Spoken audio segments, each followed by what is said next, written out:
Chapter 908. The dead man, Boston Brand, looked around for a long time. He was intimidated by the majesty of the Death Temple. He was nervous. However, when he saw Thea's dark expression behind him, he laughed from the bottom of his heart. "What are you laughing at? Why are you dead again? Do you think this is an online game where the first person to log in gets a reward? Do you dare to live for a few more days?" Thea scolded him. The dead man told her his story, but there was nothing much to tell. He circled the white pigeon, Dorn Granger, every day. Then, he was shot to death as a hero. Coincidentally, when he breathed his last on Earth, he entered the temple less than 1/10 of a second after Thea. According to the rules of the universe, when the underworld came online, the dead man was pulled into the underworld and brought before the young lady. "Do you need me to revive you? I'm now the goddess of death. I can revive a few people every month," Thea probed. The dead man shook his head calmly. "There's no need to revive me. As a living person, I can't protect Dorn. Only the dead can. This guy was destined to be like this." Thea sighed. "As the first person to die in the underworld, you can travel between the two worlds as you wish.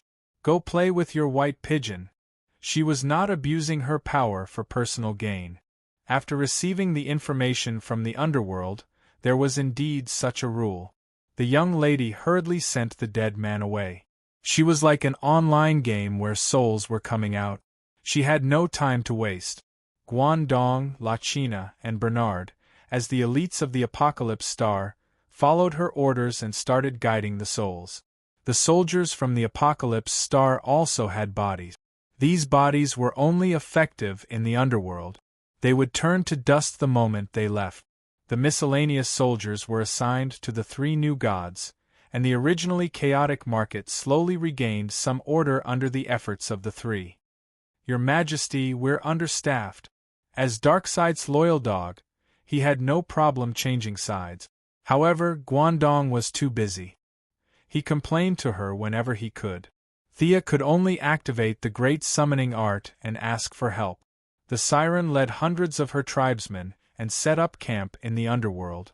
Thanatos, the god of death, Hypnos, the god of sleep, Charon, and the demigod Minos were also summoned. Knowing that she had become the lord of the underworld, the 2 cold-hearted Prince Charming did not discuss much. They immediately swore allegiance to her and left the Greek pantheon. In addition, the demon Lord Macanthus, who had recently been a little disobedient to her orders, knew that she had forcefully entered the underworld. He once again prostrated himself at her feet, swore an oath that he would never betray her, and personally came to the underworld to greet her. Even so, the management level was still insufficient. If not for the fact that there were many restrictions on the entry of living beings into hell, Thea would have wanted to rope in the top executives of her company. Thankfully, apart from the dead Boston Brand, she also saw a fellow Earthling. Two-faced Harvey Dante. He was killed in the gang war. Thea directly assigned him to work under Minos so that he could continue to interrogate criminals as a prosecutor. His expertise in psychology and his judgment speed was fast. Harvey Dante soon proved that he did not live up to his reputation as one of Gotham's elite. Relying on this group of new and old gods, demons and villains, Thea could finally take a breather and observe her own territory. The underworld was like an infinitely vast area. Her temple of the goddess of death was located in the center. Together with the surrounding barracks, workshops, and residences, these all belonged to her. It was roughly equivalent to 1/3 of the current area of the underworld. 2/3 of the outer area was densely distributed with territories. It had to be said that the people of Earth were blessed. The old gods that belonged to the people of Earth accounted for half of the territory. However, because they were not the only ones, some territories had a plural form. There was more than one underworld like Hades. However, the Hades that Thea knew was the most powerful. They could attack and swallow each other. Just like the Hades that Thea knew, he was the emperor of the underworld of Earth 1, Earth 12, Earth 19, and Earth 27. The Hades of Earth 2 was like an old man, while the Hades of Earth 3 was like a giant monster. However, some of the Earths did not develop Greek civilization, and some were even nuked. Her Temple of Death occupied 1/3 of the territory that belonged to the Earth civilization occupied 1/3, and the remaining alien civilization occupied 1/3. After studying the rules of the underworld for a long time, she sighed. As the boss, she was more like a nominal leader. She had no authority over those territories. The entire underworld was like a plate of loose sand. She had incorporated the brothers of the god of death and the god of sleep. However, their territory originally belonged to the underworld of Greek mythology. Now that it was occupied by Hades, Thea could not take it.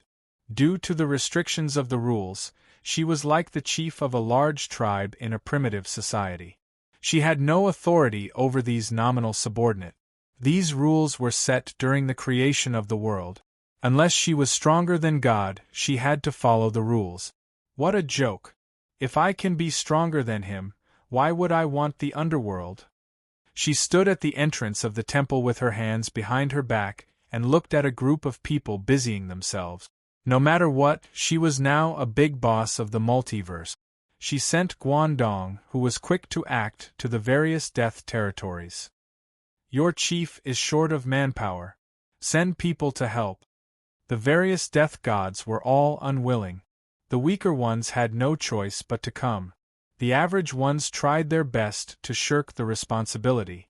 Even the stronger ones did not allow Guangdong to enter. Thea had been educated by the best politicians on Earth. After studying for a day, she finally found a loophole in the existing rules. She called Guangdong over and whispered a few words to him. Then, she sent the first assassin to carry out her orders. As expected, 3 days later, the Egyptian gods, whose overall strength was second only to Hades, suffered a calamity.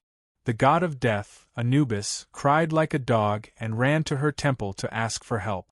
Your Majesty, Darkseid is too ruthless. My father has fallen. Anubis wailed. Part of it was acting, but part of it was real. Thea, who had won an Oscar for her acting skills, quickly asked for more details. She buried Guangdong, who was a top-notch concealer from the Longsword faction, in Egypt. The furious Darkseid led his army to the gates of the Egyptian death territory. Seeing that it was full of undead, he attacked without hesitation. Even though the Egyptian death gods resisted with all their might, they were still defeated by the Apocalypse demon army. This time, Darkseid fought in his true form. He directly faced Osiris, who was famous among the 9 pillar gods of Egypt, and gave him a good beating. Then, he used his Omega Ray to destroy the god's corpse. Uncle Da finally vented his anger. He thought about how it was not safe for him to fight in his true form. Furthermore, he had brought his army with him. There were only a few remaining soldiers at home. Fearing that the Heavenly Father would ambush him, Uncle Da searched the underworld of Egypt. Only then did he return to the Apocalypse planet. Chapter 909. Seeing that Osiris had been killed, the current god of death, Anubis, who was in the midst of a battle with the great plains wolf, did not linger in the battle. Horus's elder brother did not stop for a moment and immediately rushed to Sia's side to ask for help. Thea laid out the facts and reasoned with him. You see, Darkseid is powerful, right? Darkseid is not to be trifled with either, right? I'm new here, and I'm facing a lot of difficulties. Besides, I can't defeat him. When Anubis asked her what she could do, Thea finally revealed her purpose. Unite. Only by uniting can we resist Darkseid and his evil army. For the next 10 days, Anubis acted as the frontline while Guangdong acted as the spy. They spread the news that Darkseid was a threat. Some believed it and said that they would unite around the goddess of death to resist the atrocities. Some did not believe it, but when they saw Anubis's miserable state, they had no choice but to believe it. Darkseid, the evil lord, would not let the living go. He would not even let the dead go. This was outrageous. The soldiers of the former Apocalypse Star and the two fake gods, the goddess of vengeance, went to the streets and alleys to spread the news of Darkseid's atrocities. Their stories were full of blood and tears, and everyone was in danger. At the critical moment, Thea stood up bravely and said, "No," to Darkseid in a low voice. On the 20th day of her arrival in Hell, the alliance against Darkseid was officially established.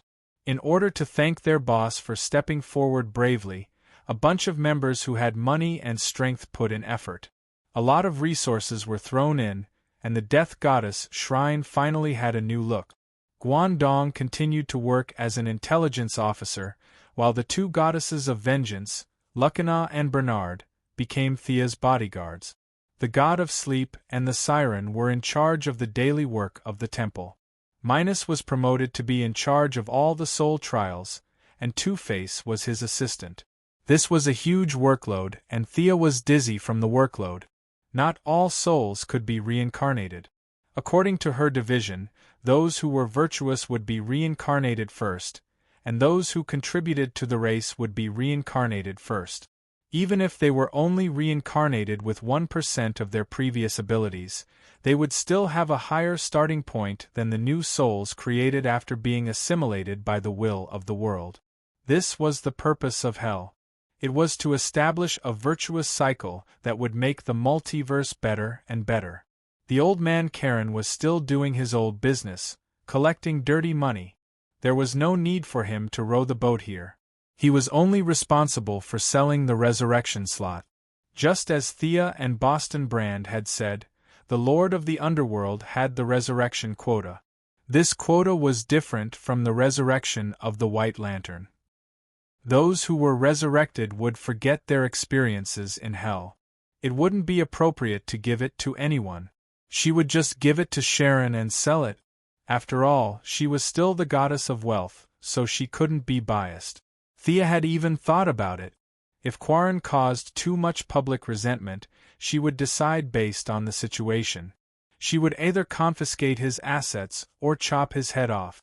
Collecting dirty money was one thing, but normal transactions also needed to be handled.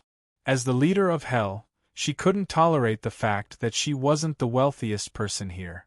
Coupled with the fact that Hell was filled with a deathly aura, and the fact that all of the death gods were holed up in their own homes meant that there was a lack of cohesion.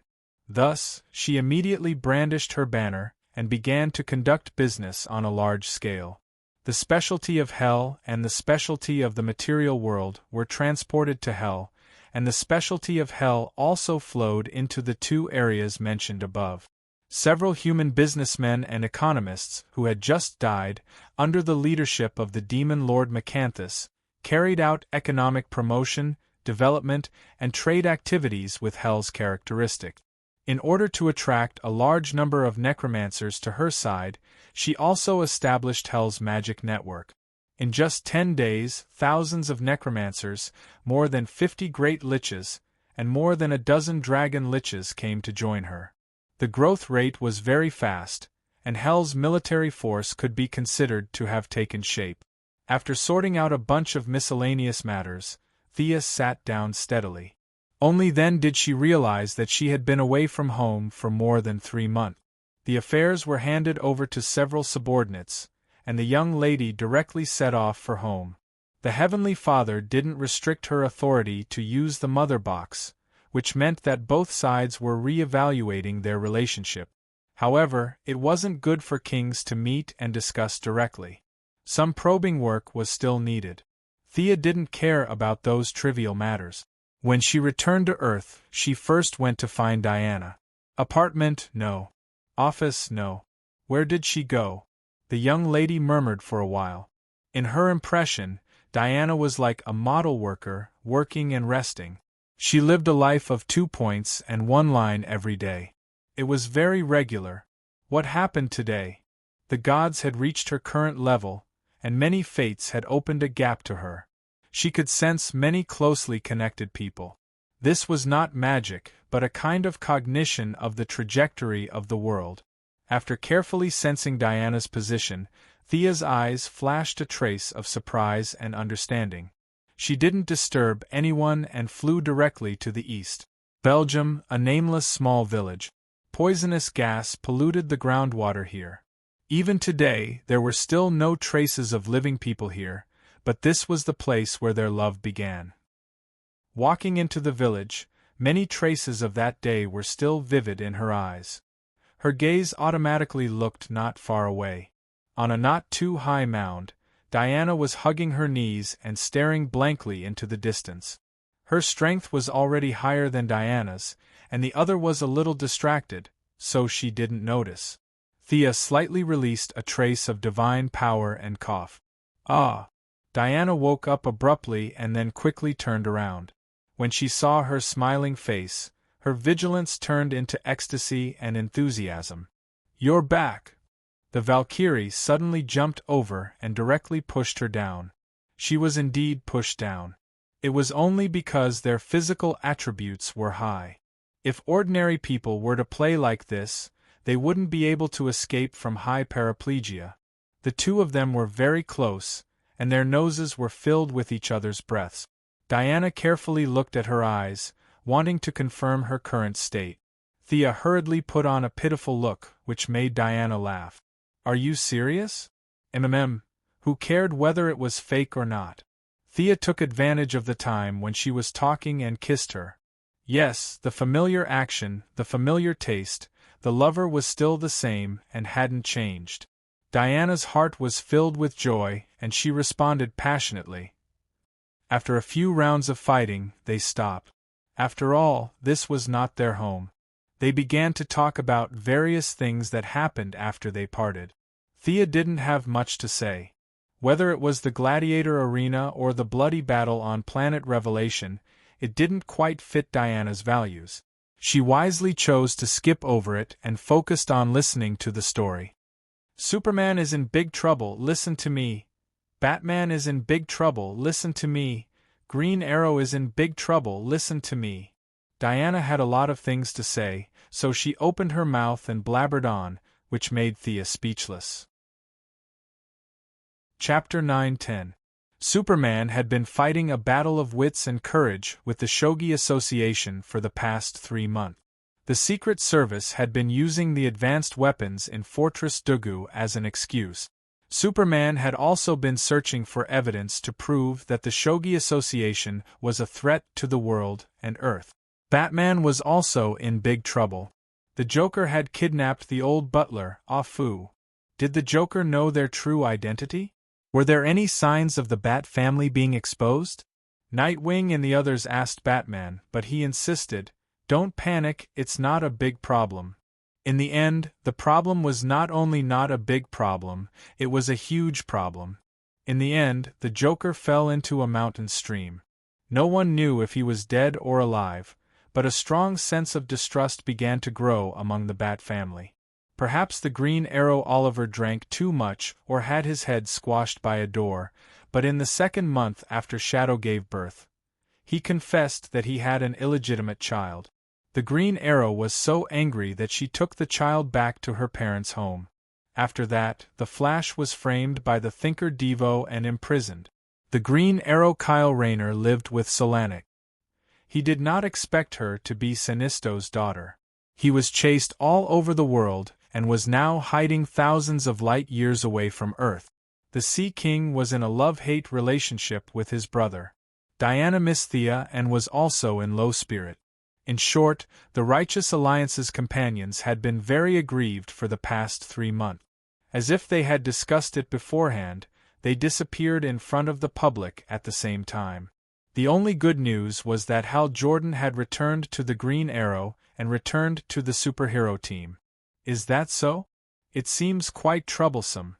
Thea did not express any opinion and muttered softly. Diana looked at her from head to toe twice. Goddess of Death? Between you and the Heavenly Father, who is stronger?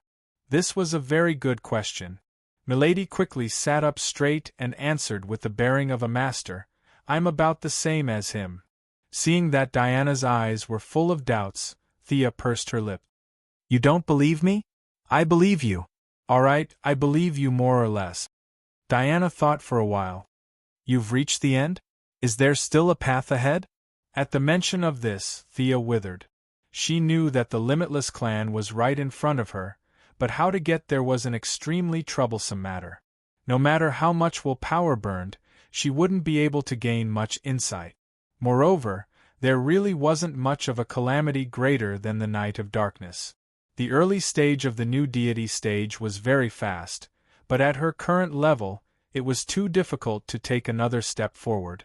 At most, he would reach the level of Yojiakon, but so what? He was strong, but Thea felt that he had gone astray.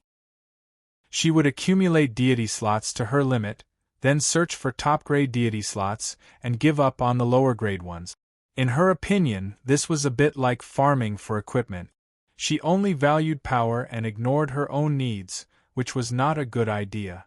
Looking at Yojiakon's actions, he seemed a little crazy. Thea suspected that he had accumulated too many top-level deity positions, and his mind had become muddled. Become a powerful fool? She would rather not have it. Looking at her expression, Diana also knew the answer. It was only because Thea had been in front of her that she had been able to develop so smoothly.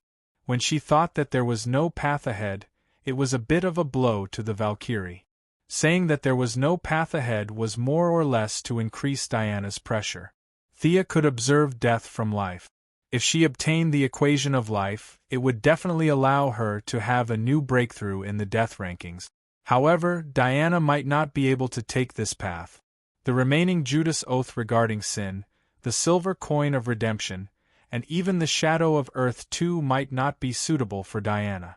There was definitely a use for reference, but it was too difficult to make it suitable for herself. The deity slots that were most suitable for Diana were in the hands of the Heavenly Father, such as justice, fairness, and so on. Unfortunately, the Heavenly Father had been quite good to them. He had directly killed their leader. Even Thea felt that this matter had crossed the line. She could only make a backup plan, and she could not tell Diana. Thinking of the Heavenly Father, Thea pondered for a moment. I can't go back to the new star of creation, but I have poured a lot of effort into the Magic Legion. If you propose to take over, I don't think the Heavenly Father will refuse. Diana frowned slightly. Me? I'll take care of the Magic Legion? But I'm not good at magic. Instead of using magic, it's better to use swords and knives, the Valkyrie whispered. She felt that her lover was making arrangements, and she was afraid that she would not be able to do it well. Not betraying the Heavenly Father was Diana's bottom line. However, 99% of her life had been spent in the Greek god. The Heavenly Father was afraid of the close relationship between the two of them, so he had always left Diana alone. In general, her loyalty to the new star of creation was not high. She was more restrained by her personal moral standards. Thea patted her shoulder casually. You can't lead the Magic Legion if you don't know magic? Who made that rule? Does a leader need to know everything? You're overthinking. I have a 70% chance that the Heavenly Father will agree. Diana was skeptical, but seeing how calm Thea was, she decided to believe her. In less than half an hour, she had made a round trip through the sonic channel. You look like you've succeeded? Thea looked calm. You've discussed it with each other? How could that be? It's just to make the multiverse more stable. In a confrontation between two extremes, the multiverse could be destroyed if one was not careful. The tripartite balance could be maintained as long as both sides were wary of each other. If Thea was independent from Darkseid, given Darkseid's violent temper, he would definitely gather his forces to destroy her first. However, the Heavenly Father would not. He was righteous and far-sighted. He was more concerned about the safety of the universe. Allying with Thea to fight against Darkseid would be beneficial to him. However, as the goddess of death, she could not be too biased. This was why she wanted Diana to take over the Magic Legion. It would be convenient for her to serve as a bridge between the two sides in the future. I don't understand your schemes. Diana scratched her face and thought for a while. She seemed to understand a little, but there was more that she did not understand. So cute. It was rare to see such an expression on her face. Thea felt as if she had found a treasure. She took out her phone and snapped a photo with a speed comparable to the flash. Dark history. Dark history. Then, she uploaded the photo to the server at lightning speed. Diana knew magic well, but when it came to modern science and electronic devices, she was a weakling. You! Diana was not slow. She snatched the phone and opened the photo. She looked at it. In the photo, she looked dazed and confused. Ah, Thea Quinn. I'll never forgive you. They ran back and forth in the small village like ordinary people. Naturally, there was another round of interaction. Sia, whose strength had greatly increased, finally gained the upper hand. Even though Diana organized several counterattacks and tried to regain the initiative, she was always defeated by the powerful attack. However, the young lady had underestimated Diana's persistence. Chapter 9-11. In the dead of night, in the camping tent, Sia was awakened by the sound of caw-caw. She saw Diana taking a series of photos of herself with her mobile phone. After taking more than 10 photos in a row, she raised her head and put it away proudly. Taking pictures in the middle of the night. You're taking pictures? Thea murmured sleepily. She suddenly realized that something was wrong. With her current appearance, people would believe that she was a scavenger goddess, let alone the goddess of death. She was still beautiful, but she wasn't wearing any clothes. Delete it. Your phone is not secure. If it's cracked by hackers, you'll be in trouble. Hearing her serious words, Diana's eyes moved as if she was thinking about whether what she said was true or not. There are so many hackers on Earth, such as Batman, Luther, and so on. She began to pour dirty water on Thea. Diana was an honest person. Oh, then I'll give it to you. You can delete it. But when she saw the flash of joy in Thea's eyes, she knew that she was fooled. The two goddesses fought with each other again. In the end, the goddess of death gained the upper hand. Giving Diana a taste of her own medicine, he took more than 10 photos of Diana, who didn't sleep and got up in the middle of the night to secretly take photos. He called them artistic photos, and uploaded them to his secret server. I must become stronger, stronger, stronger, Diana murmured. Thea hugged the Valkyrie tightly like an octopus, and then sealed the Valkyrie's dissatisfied voice with her lip. The next day, early in the morning, Diana began to practice martial arts alone when she went back to sleep. When Milady came out with a beautiful yawn, she had been practicing for a while. Thea pouted. It was useless to practice martial arts. Just look at how Guangdong learned hundreds of millions of martial arts. 10 years ago, when she was learning martial arts from old Ma, she tried her best to learn for a while. After that, she went with the flow and never practiced seriously. Come and fight with me. Diana threw her a long sword. The eldest miss took the sword without embarrassment. The funny thing was that she was still holding a toothbrush in her right hand. The two of them began to do their morning exercises. After 5 minutes, Diana was speechless. At the same time, Thea would not be able to defeat her if she suppressed herself to the level of an ordinary person. However, if she did not suppress herself, Diana would barely be able to take a single hit from her. Her speed and strength were simply too overwhelming. How did you become so powerful all of a sudden? I'm really not used to it. Valkyrie wiped her hands with a towel and complained helplessly. Teach me magic. They had breakfast together. Thea took out the specialty juice of Sector 313, and the two of them drank it slowly. Suddenly Diana said this. Thea spat out a mouthful of juice onto the ground, her eyes filled with confusion. Can't I? Okay. Thea nodded like a chick pecking at rice. Teaching Diana magic was better than accompanying her in martial arts. However, the teaching process was simply terrible. Diana could cast some spells herself, but they were all controlled by divine power. The specific casting process consumed a lot of energy and was also very complicated. There are too many problems with your lightning spell. The magic is not evenly mixed, the initial magic is too much, and the spell model is too slow. What? You've never heard of spell models? Thea was very serious in teaching, but she did not expect that Diana did not even know the basic. Diana could cast a lot of spells, and she had enough insight to fool a great mage like Circe. However, the reality was that Diana didn't even know the basic steps of casting spells. Magic did not need to be rigidly adhered to. Thea could now cast and improve any spell as she wished, but the premise was that she had a solid foundation. It was definitely amazing to have no tricks, but one had to learn the tricks first. Everything had a step-by-step process. Our god of valor skipped this step and was influenced by her, so her insight in magic crushed most mages. However, when it was her turn to cast spells, problems occurred frequently. The key was that she did not have a foundation. Sia knew that Diana didn't want others to say that she led the Magic Legion because of her. She had put in a lot of effort, and Diana didn't hold her back. She told Diana everything she knew. Magic was not as powerful as divine power, but there were dozens of times more mages than gods. Their research on magic had reached a high point. Diana's main battle direction was still close combat, seeking victory between sword and shield. This was the style of a Valkyrie. However, it did not prevent her from learning magic. She could use other people's help to improve her skills. Perhaps she could learn from other people's help.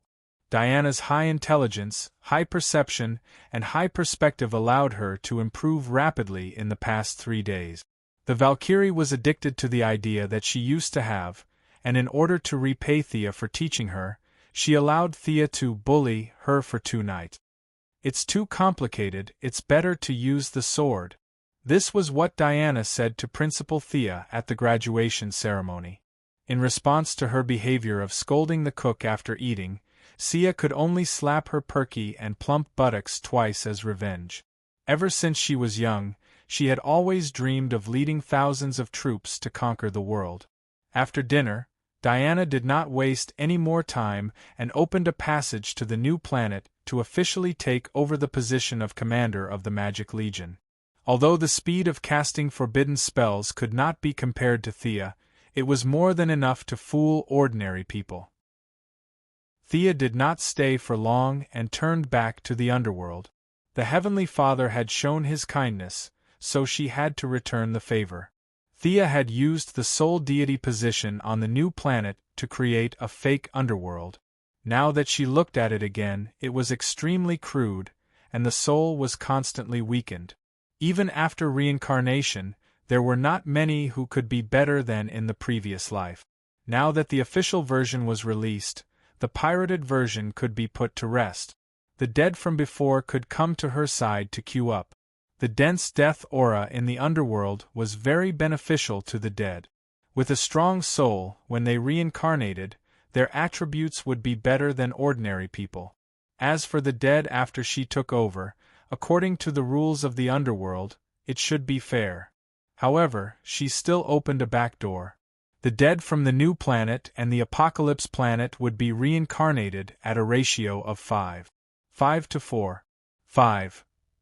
One side had half of the reincarnation while the other side had half less. As time passed, the difference would be very obvious. This was neither righteous nor fair. She did not let Diana participate, but sent Guangdong to negotiate with Mitran. The god of knowledge, Mitran, who sat on a big chair every day and put on airs, was similar to her.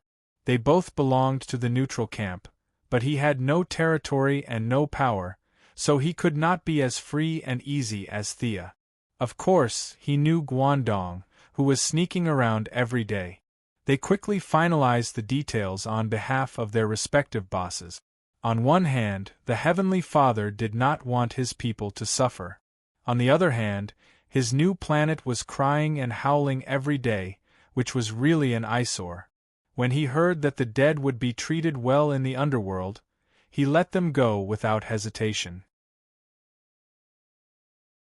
Chapter 9:12. The total number of soul walkers in the new creation star had reached 300,000. After negotiations between Guangdong and Mitran, more than 100,000 of them were taken away. They were loyal to the Heavenly Father and loved their land and people. There was no doubt about that. But they were still dead.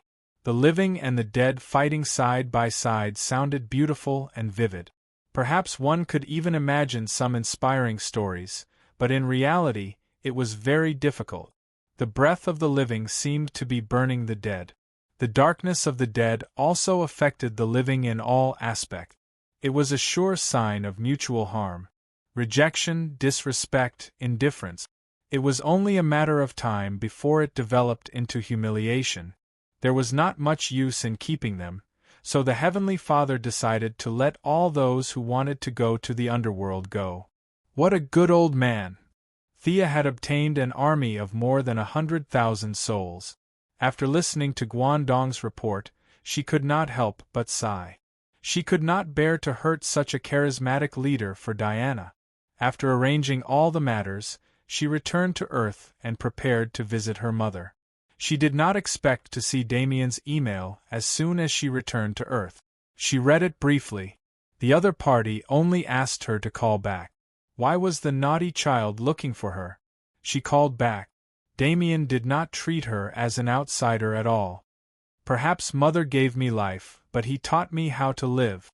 Listening to Damien's emotional words, Thea also thought of Malcolm. Her father was not as great as Batman, but he was worthy of being a father. You're worried about his safety, so you want to make an armor as a birthday present for your father? I understand. Leave the rest to me. It'll definitely be strong and safe. Thea put down the phone and thought to herself. Damien was filial. That was not a problem. But what was the point of her getting involved? She might as well call the few elders of the Righteous Alliance over. Superman who never left the house, the Flash who was addicted to sitting in prison, the Sea King who loved and hated his brother, and Hal Jordan who had returned to the team. Including her and Diana, the 6 elders except for Batman were gathered. Thea told them about Damien's request. Although the heroes were full of complaints, they were very appreciative of such behavior. They all expressed their willingness to participate. Even though Batman is a little self-righteous, the Sea King interrupted Superman before he could finish his sentence. Narrow-minded. He's only so narrow-minded. The Sea King gestured with 2 fingers that were 1 centimeter long. And he's domineering. He often orders us around in a commanding tone.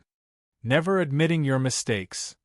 The heroes shared their opinions one after another. What made Sia facepalm was that even Diana was grumbling and dissatisfied. Even such a virtuous Valkyrie was bad-mouthing Batman behind his back.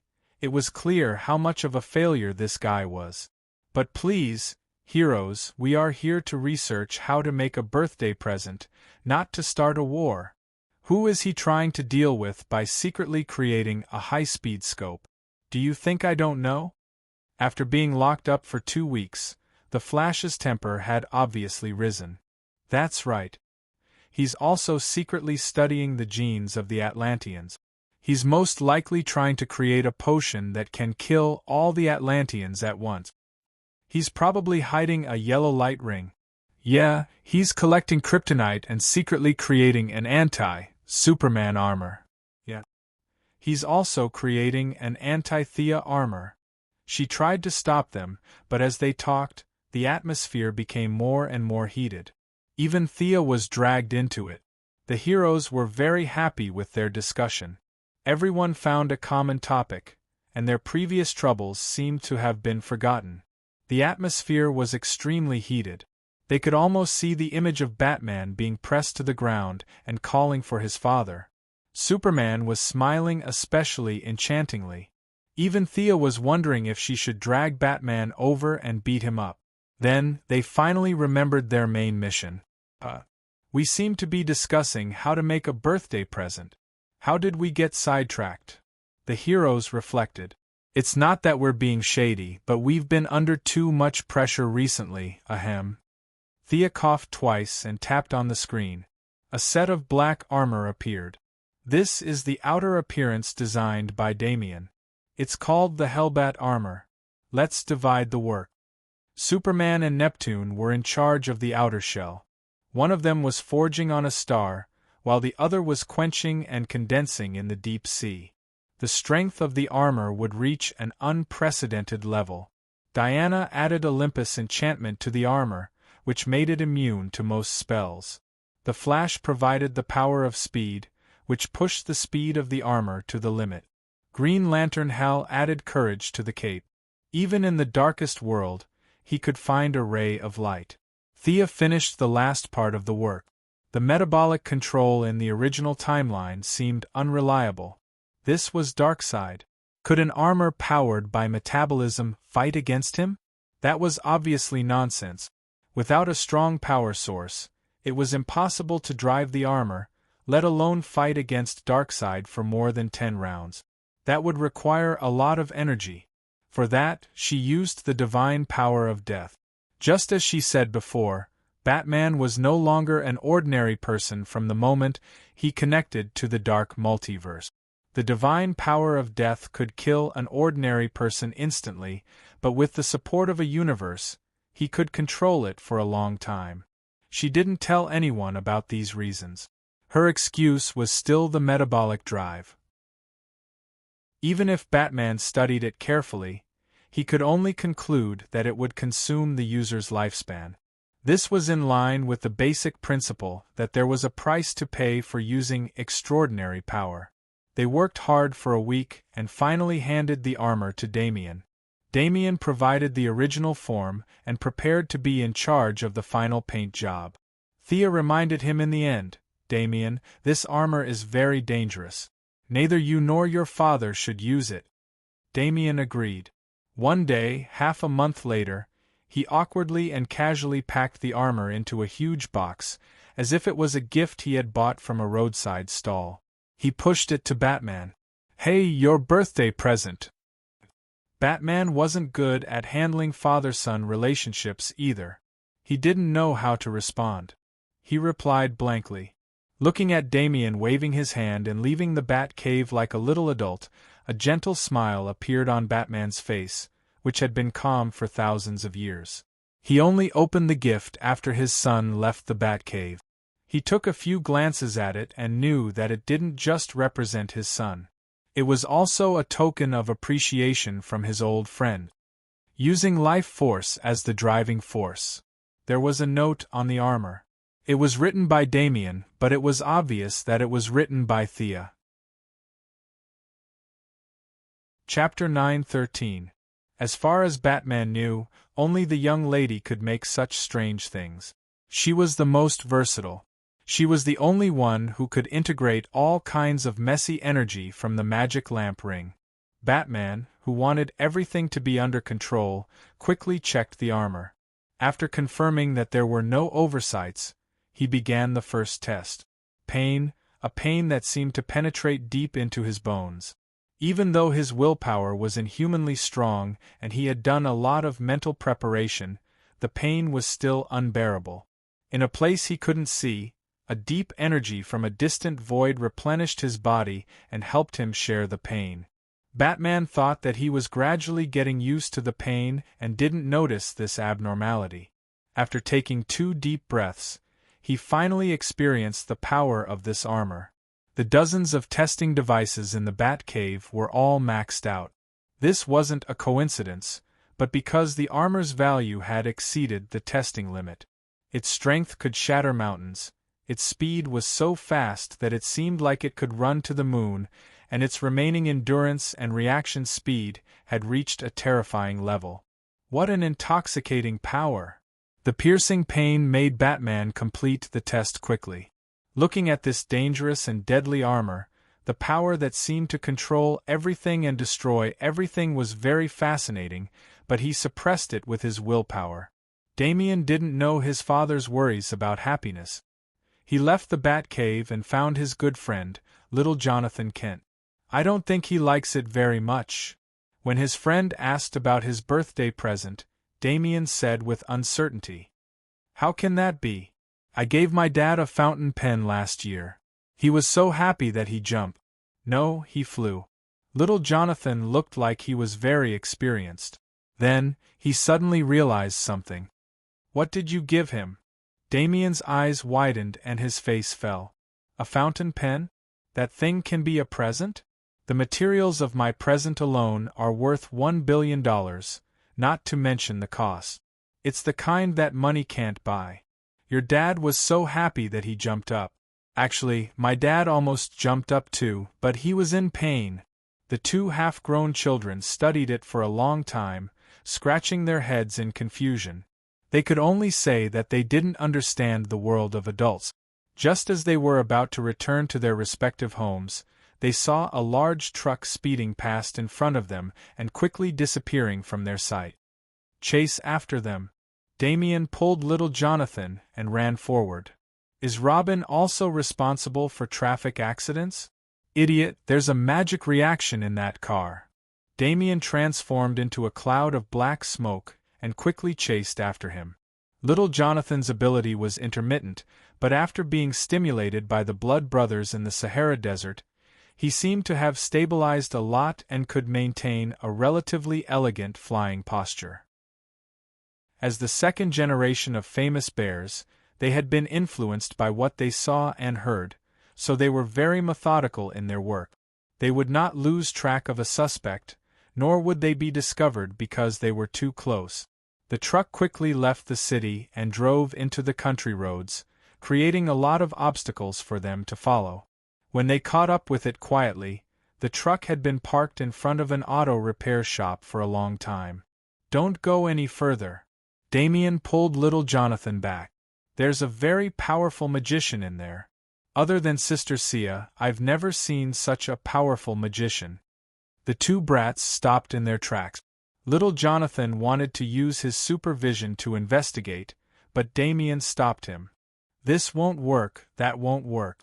Do you have a solution or not? Little Jonathan was a little dissatisfied. Calm down, we need more information. Why should I listen to you? I'm older than you, so you have to listen to me. I'm tall. You should listen to me.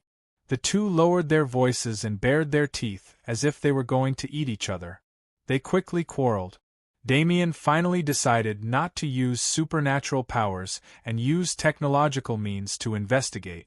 In terms of atomization technology, Thea's methods had long been surpassed by the Atom Men, but Damien had gotten a lot of nanomachines from Thea, so it was not a problem for him to do some investigation. The image was quickly transmitted back. A man as strong as a lion was half sitting and half lying on the side. He seemed to be injured and was now barely able to sit up to prevent himself from falling. Opposite the man stood a very seductive woman. There were 7 or 8 strong-looking men, some in suits, some with tattoos all over their bodies. They were obviously ordinary people, but at this time, they were all lying in a pool of blood with their heads cut off. The murder weapon was a serrated sword in the lion's hand. How dare they kill people? Little Jonathan's voice was very angry. After returning to his parents' side, he had gained a lot of understanding of this world. Unlike the wasteland world, anyone who casually killed in this world was a bad guy. This was the idea that Superman and Louise had instilled in him. Don't get so worked up. Those people are already dead. Let's see what they're going to do. Damien's worldview was relatively intact. He was born in the League of Assassins. After that, neither Thea nor Raven were saints. Even though he respected his father, he did not think that killing people was a terrible thing. How long will it take for your injuries to recover? The woman asked a little impatiently. If it's just ordinary people of this level, then it will take more than 10 million lives to replenish my divine power. The Lion Man seemed to be very tired and spoke a little slowly, which was completely incompatible with his big body. The woman laughed sarcastically. Kalibok, you don't think the 2 goddesses will let you kill 10 million people in their home without doing anything, do you? She did not mention their names, but the Lion Man still felt his heart palpitate. You don't have to test me. One of them is in the new creation planet, and the other just returned to the underworld. I have my sources of information. Don't play around with your little charm in front of me, Circe. If you still want to join the new gods, then you must continue to find sacrifices for me. My injuries can only be healed by massacring." Circe shook her head with a playful expression. "Those who don't know would think that you're the god of massacre. You're actually the god of torture. How impressive! If you don't want to go back to the underworld and wag your tail to beg for mercy, either find a large number of lives for me to kill or send me an old god. This is your mission. Go, I still need to sleep." Kalibak hung up the call after saying that. The figure of the car repair factory turned into pieces and disappeared in midair. "What's there to be impressive about? It's just that you have a father." Circe was so angry that her face turned pale. She waved her hand and several flames flew out. The broken bodies on the ground were all burned into charcoal. Only then did she take a step forward and leave the scene. It was not until the surroundings fell into silence that the two young heroes came out after a long while. They did not know who Kalibak was, nor did they know Circe. However, they checked the scene carefully. Chapter 9:14. The corpses were burned to ashes, but as the son of a famous detective, Damien could always find some clues. The truck driver from before was also one of the dead. However, without exception, they were all tortured to death. There were no signs of resistance on the ground either. It was as though they were tortured to death without any resistance. This is just a temporary noodle restaurant. Everything is normal except for these corpses. Little Jonathan used his supervision to observe the surroundings. Seduction spell, a very powerful seduction spell. The targets chosen are all strong men. They have different occupations, such as drivers, lawyers, and gang members. It seems that the man was seriously injured, so he's going through some kind of ritual to recover? Damien also made his own deductions. Damien analyzed with a straight face. He was too far away from the level of the old gods and new gods. Thea naturally wouldn't be so free as to tell him this. Based on the current situation, it wasn't too far from the truth. He didn't know how long Kalibak would have to worry about meeting Circe every time.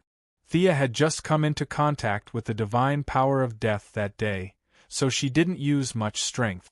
Kalibak's life force was stronger, so he was on the verge of death. As Darkseid's son, and the eldest son at that, Kalibak was saved even though his father looked at him with hostility. However, that was the extent of the relationship between father and son. How much he could recover in the future was entirely up to him. As for the 10 million lives, it was just a bluff to Circe. If the quality wasn't good enough, it didn't matter how many there were. Kalibak wasn't stupid. After regaining consciousness, he immediately sent his subordinates to search for the old gods in the multiverse. As the eldest son of Darkseid, even though his father looked down on him, there were still many who were willing to run errands for him. Circe, who had escaped from the underworld, entered his line of sight. Knowing that Thea had entered the underworld, neither her backer, Hecate, nor her mother, the queen of the underworld, who had made Hades a cuckold, could protect her. Circe was decisive and ran back to Earth without a second thought. She couldn't walk the path of the old gods, so she could only look for the path of the new gods. Coincidentally, Kalibak's subordinates found her, and they hit it off. Circe would help him find an old god to restore his divine power, and Kalibak, as the self-proclaimed heir of Darkseid, promised to accept Circe into the new gods faction. Their alliance was weak and had no guarantee, but under the strong pressure of the eldest miss, the two of them were still united. Kalibak wanted to never step into this universe again. It would be much better to slaughter in another parallel universe. It would be safer and less troublesome. However, he was the eldest son of Darkseid. He could not say that he was afraid in front of the evil lord. He could only brace himself and stir up trouble. He needed to show that he wasn't afraid of him at all, even though he had defeated him in one move. It didn't matter if others believed him or not, as long as Darkseid believed him. Fortunately, Darkseid knew what he was capable of and asked him not to lose the title of the Apocalypse Star. He didn't say anything like, "Bring your head to see me," or "Die hard." Kalibaka's luck was really good. He had chosen a time when Sia and Diana were not around to come to Earth. Then, he had found Circe, a guide, to help him. He was on tenterhooks as he wreaked havoc on Earth, just to prove his bravery. Circe's charm was ineffective on him, but she was a beauty after all, so it could at least ease his mood. Otherwise, he was afraid that he would faint from the psychological pressure before he could even say a few words. Circe, the other person he was dealing with, was a narrow-minded person. She felt that everyone was narrow-minded. She didn't know that Diana didn't take her seriously at all. The eldest miss was so busy that she didn't care about her at all. Circe was scaring herself. She was so paranoid that even the slightest sound was an enemy. Kalibak would occasionally show his face on Earth to prove that he wasn't a coward. Circe couldn't do that. She had nowhere to run. She was about to have a nervous breakdown. In order to find an old god to prove her allegiance, she racked her brains. She didn't know many of the old gods, only a few of them. She couldn't defeat the ones in the underworld, not to mention Hades and Zeus. Fortunately, there were enough gods in the Greek system. She went through them several times and finally found a good target. Hercules, the god of strength, was full of divine power. He was alone, and most importantly, he was a man. Circe was very confident in her charm spells. However, the god of strength wasn't an eggplant in the field. She needed a plan. The adults were busy with their own things. Damien and his friends also started to investigate the matter. The two naughty children agreed not to call their parents, so they excluded Zhenglian.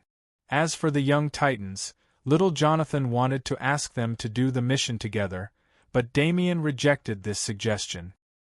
He felt that the extraordinary twins were more than capable of doing the mission. A month passed quickly. The Flash was cleared of his crimes with the help of his friends and was released from prison. Green Arrow accompanied his wife to live a primitive life on Purgatory Island. Thea was busy every day. The affairs of the underworld were complicated. Even if everything was on the right track, she still needed to pay attention to it. She couldn't relax at all. Ever since the Penguin Man was captured to dig coal, the two-faced man died in an accident, and the clown fell into the mountain stream. Gotham fell into a blank period. Evil might be late, but it would never be absent. Black Mask rose in Gotham. His influence was huge. He was rich and powerful. His marksmanship wasn't inferior to Death Archer. Most importantly, his mask had the ability to control the mind. Batman fought with him many times with his strong will, but he didn't gain any advantage. After knocking down a criminal with a few punches, a hurried shout came from his earpiece. It was the old butler, Fu. The old butler explained quickly. Batman forced himself to listen to it. He didn't want to care about Black Mask anymore and rushed back. He entered the Batcave and took off his mask. The old butler rushed out. "Young Master Damien," The old butler choked up after saying a few words. Superman and little Jonathan walked out from the inner room. Little Jonathan was still upset about his friend's disappearance. Damien doesn't seem to be on Earth. Jonathan has been accompanying his mother for the past 2 days. Superman didn't know how to comfort his old friend. He explained dryly. "I will find him," Batman said firmly. He was saying it to the old butler and Superman, but also to himself. He pulled up all of Damien's record. More than 10 screens showed them at the same time. Batman started to analyze them bit by bit. Initially, it was the two children who went on the adventure together. However, 3 days ago, little Jonathan was called away by Louise. Damien didn't give up and continued to investigate. Batman had never seen Kalibak and Circe. He pointed at the screen and asked little Jonathan, "Who are they?"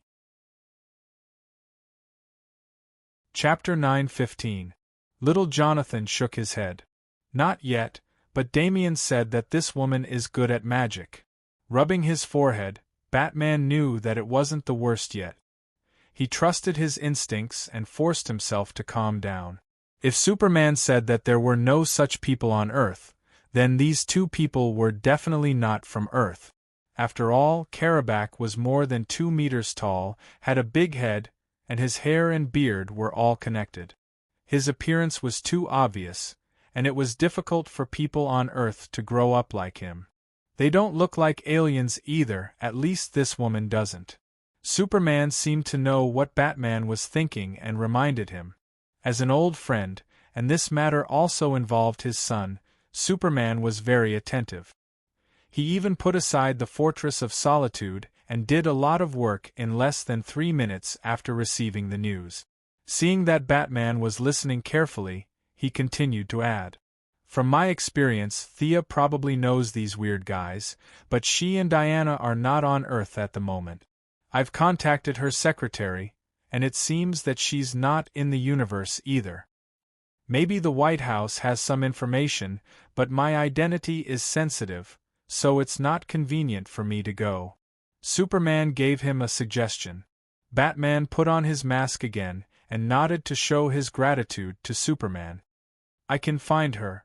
After that, he piloted the Batfighter, opened the cave passage, and flew into the distance. Entering the main hall, he teleported to the New World School of Magic. Malcolm was drinking tea with Madame Xanadu. Astrology and divination were two subjects that were rarely studied in this era, and their worldviews did not match. You said that the star symbolized disaster, but he insisted that it was a comet. They were not on the same channel at all. The two did not insist. If they wanted to learn, then learn. If they did not want to learn, then forget it.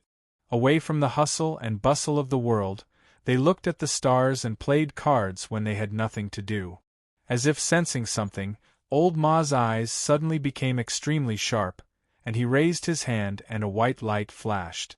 With a swoosh, a throwing knife flew out of Old Ma's hand. Batman, who had jumped in through the window, did not even look and grabbed the handle of the knife. Whether it was throwing knives or grabbing knives, they all used the techniques of the League of Assassins. Batman? What an honored guest. Of course, Malcolm knew who he was. Even though they had never crossed paths before, they knew of each other's existence. However, Malcolm was a little puzzled. What was this guy doing here? "Where's Thea?" "I have something urgent to talk to her about," Batman said stiffly. "Thea? The daughter of the president? She's from the Righteous Alliance, right?" "You asked the wrong person, hero." Old Ma showed an appropriately surprised expression, as if Batman had said something very strange. Batman was silent for a moment. "I know about your relationship with her. I've investigated a lot of things." Malcolm put on a fake smile. "What a coincidence. I've also investigated a lot of things. I know your true identity." The two of them were at loggerheads with each other. Both of them had been disheartened by the death of their loved ones. They had similar life experiences and were both trained in the Union of Assassins. However, their lives after that were completely different. At this moment, before they could even finish speaking, a fight was about to break out. Fortunately, Madame Xanadu was more rational. Perhaps she had expected this, or perhaps she had divined it. She asked calmly, "Batman, why are you looking for Thea?" "I'm asking about their whereabouts." "I'll say it again. I don't know any Thea. You've got the wrong person. She's your daughter. I don't believe that you don't have a way to contact her," Batman said coldly. Malcolm's voice was even colder.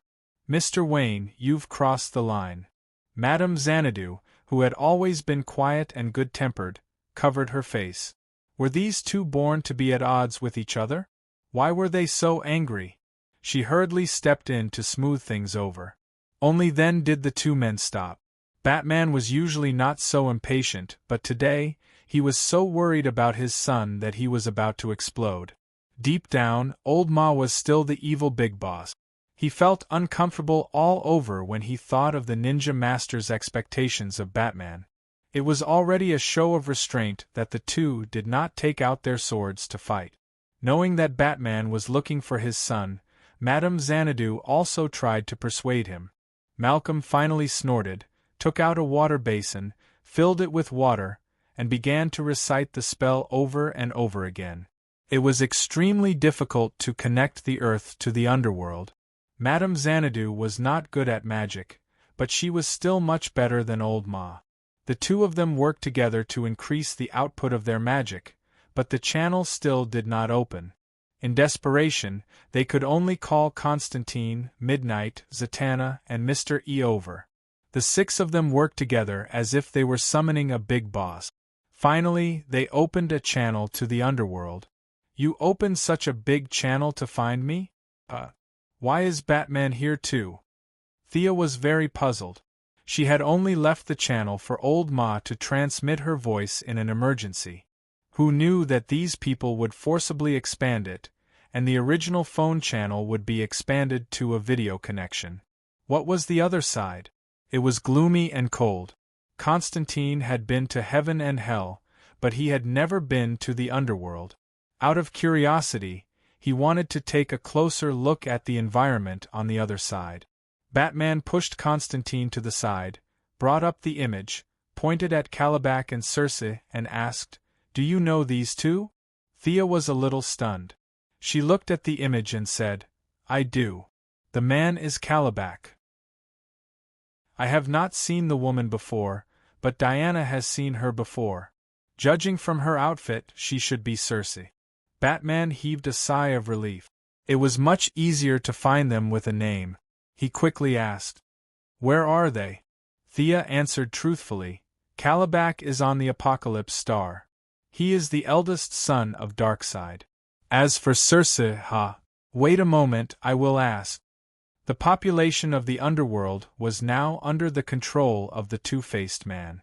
As a former district attorney and later a gang leader, he was able to do well in both the underworld and the underworld. This guy was very good at organizing and coordinating. He was good at getting things done, but weak at fighting. Harvey Dante was now equivalent to the Secretary General of the underworld. Thea wanted to call the Two-Faced Man over for questioning, but she remembered that Batman knew him. It would be very troublesome to explain why this person was on her side, so she quickly changed her mind. In less than 3 seconds, she reappeared. "Circe is on the Apocalypse Star now. What happened?" Batman pursed his lips and did not speak. Old Ma pretended not to know and drank his tea. Madame Xanadu was kind enough to tell them everything. Damien's disappearance. "You suspect that the Apocalypse Star is behind it?" Thea thought that her butterfly wings were big enough that some things would not happen again. She did not expect this to happen. Then, the next step would be Batman killing his way to the Apocalypse Star. As expected, Batman rejected her help and said that he would find his son. "I really can't leave now. Hell is attacking me. It's not appropriate for my clone to appear on the Apocalypse Star. My grudge with them runs too deep." Chapter 9:16. Sia didn't refuse. The trade with the underworld had touched the nerves of some of the great demons of hell. The 3 stupid sons of the 3 palace demons were now attacking the underworld with a bunch of demons. She wasn't afraid of these 3 idiots, but she didn't want to fight with the 3 palace demons over such a small matter. Putting aside whether she could defeat them or not, the most important thing was that it was meaningless. As long as hell existed, demons would never die. They recovered much faster than gods, and they would be as good as new after 18 years. She had to control the scale of the war and show hell's might. She had to control the balance. As for accompanying Batman to Apocalypse Star, that was a joke. That wasn't saving people, but provoking them. Hell wasn't strong enough to fight on 2 fronts, not to mention that Damien wasn't dead yet. Even if he was dead, Hell was a direct subordinate organization. With Sia opening the back door, they could revive him. How big a deal was that? However, there was no need to tell Batman this. As the goddess of death, she absolutely couldn't appear on the Revelation Star right now. If she appeared, a mega battle would immediately follow. If the Heavenly Father, 3 imperial palaces, and demons were dragged into the battlefield, many of the multiverse would be rebooted ahead of time. Therefore, she could only let Lord Bat go alone. There was another advantage to Batman going now. The gods on Apocalypse Star were either dead or injured. None of them were in good condition. He could go to Apocalypse Star and save his son, earn some achievements, and then run away. In theory, there was room for maneuver. As a reserve member ranked within the top 50, she could already use a small part of the second Sister of Death's power. Thea reached out and drew an Ankh amulet. It couldn't be compared to the original, but its effect was similar. After thinking for a while, she took out a dagger. This was a divine weapon that Anubis had specially made for Darkseid. Horus's left eye. When Horus was young, he had given his left eye to Osiris, which later fell into Anubis' hands. In order to take revenge on Darkseid, the current god of death had used Osiris' teeth, Horus's left eye, and his own finger bone to create this divine weapon. It contained the blood feud between the Egyptian gods and Darkseid. Thea had a feeling that Batman would have a chance to stab Darkseid in the back. If Fatty Blue were to launch another expedition against the Egyptian gods for revenge, it would definitely help her consolidate the underworld. They might not be able to take the initiative to attack, but Hell wasn't afraid of any other power in a defensive battle. He threw the teleportation talisman and the dagger to Batman through the passage between the two worlds. Perhaps the Apocalypse Star will close the Mother Box's authority at the end. You and Damian can use this to teleport back to Earth. The dagger only has one chance. Seize the opportunity and find Damian. She spoke the last 2 sentences very seriously. Then, she told him the coordinates of the Mother Box of the Apocalypse Star before closing the passage. The few magicians automatically looked at the dagger. This blood-red divine weapon was surrounded by a murderous aura, which contained endless hatred. Batman didn't waste time talking nonsense with these magicians. Zatanna offered to help, but he refused. When he returned to the Batcave, he found that the members of the Bat family had been waiting for him for a while. He knew that it was the old butler Foo's idea. Not only Nightwing Dick, Red Robin Tim, Batgirl Barbara, and even the second-generation Robin Jason were called back. "How's Damian? Any clues?" Nightwing was the first to speak. When Batman told them the details, the 4 immediately said that they were willing to accompany him no matter how dangerous the situation ahead was. He refused without even thinking about it. "Bruce, you're too stubborn. What do you think we are? You hide all your problems in your heart. Can your heart hold so many secrets?" Barbara's words were tactful. The Red Hood wasn't so polite. "Yes, you told us that the Joker doesn't know who we really are. What happened? You almost got us killed. You almost got all of us killed. Everyone who trusted you." Batman was silent for a long time. "I trust you." The Red Hood snorted in disdain. "I trust you. No matter how you look at me, you can't change that. But I don't trust myself." Batman took off his hood and continued. His face was no longer young. Years of not being exposed to the sun made his face look a little pale. No matter how good his diet was or how hard he worked, time had left its mark on his face. He was no longer young. "I trust you. I poured all my effort into this identity of Batman. You can continue my duties. That's the greatest affirmation for me." Nightwing deliberated for a long time before speaking slowly. "Why don't you ask the Justice League for help? If they help, saving Damian will be easier." Batman shook his head firmly. "This is my business. It has nothing to do with justice or the safety of Earth. This is the duty of a father. I won't let any hero of Earth die on Apocalypse." Their expressions changed. They immediately guessed what Batman was going to say. "That's why I won't let you go either. Your duty is to protect Earth and Gotham, not to accompany an old man to save someone." Nightwing erupted like a volcano. "Damian is like my brother. You're like my father. I'm willing to do anything for you. How dare you treat me like this?" Batman looked him in the eye.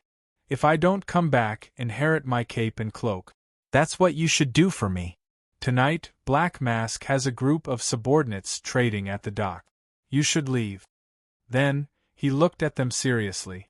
Barbara was the first to get on the motorcycle and leave the Batcave. Then, Red Robin and the Red Hood followed.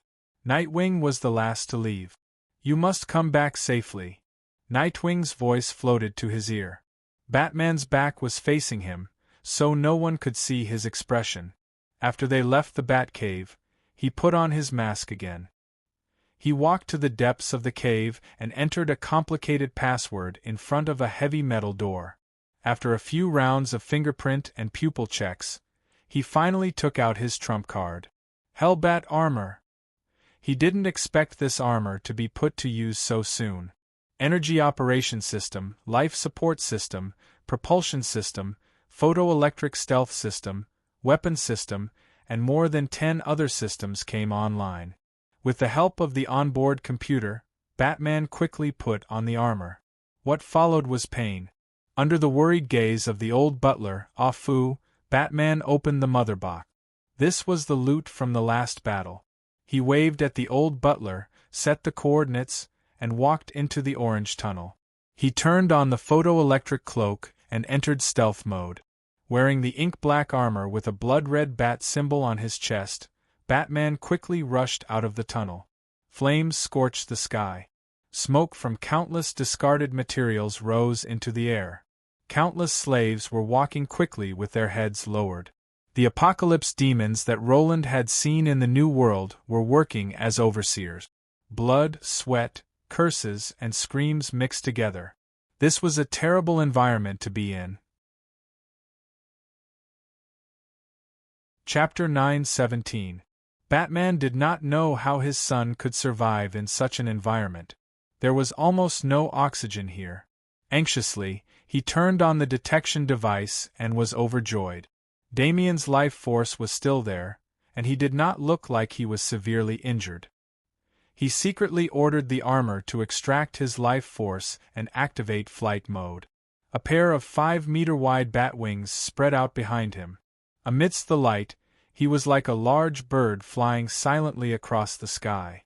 Many of the Apocalypse planet's citizens felt something strange above them, but they could not see anyone. "Robin, please reply if you hear me." "Damien, I'm coming. Hurry up and reply." Amidst the tearing sounds, the communication device was hung up. Batman felt as if a ball of fire had ignited in his heart. "Damn it!" he cursed. On one hand, he was worried about his son. On the other hand, wearing the armor was really painful. Every second felt like needles stabbing into his body. The Apocalypse demons were driving the slaves into the volcano to appease the anger of the Apocalypse planet. In Batman's eyes, they were killing innocent people for their own entertainment. He could no longer control his temper.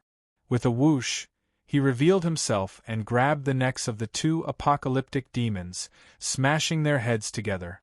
Then, he used his speed to break the bones of more than 10 soldiers. He adhered to the principle of not killing. Even if it was the Apocalypse demon, he would not kill them. However, this did not mean that he would allow them to continue doing evil. These soldiers would probably have to spend the rest of their lives bedridden. That was if the Apocalypse Star had such benefit. Once the battle began, Batman would not hold back. He needed to vent his anger and the pain in his body through battle. Like a certain beautiful lady from a month ago, a bloody path paved with the corpses of defeated soldiers appeared on the Apocalypse planet. Batman did not say that he would fight Darkseid alone. He followed the signal from the tracker and went straight for the Apocalypse planet. The Apocalypse demons were not very intelligent, and they were ruled by fear. They only knew that this black guy was an enemy, so they stopped him at all costs.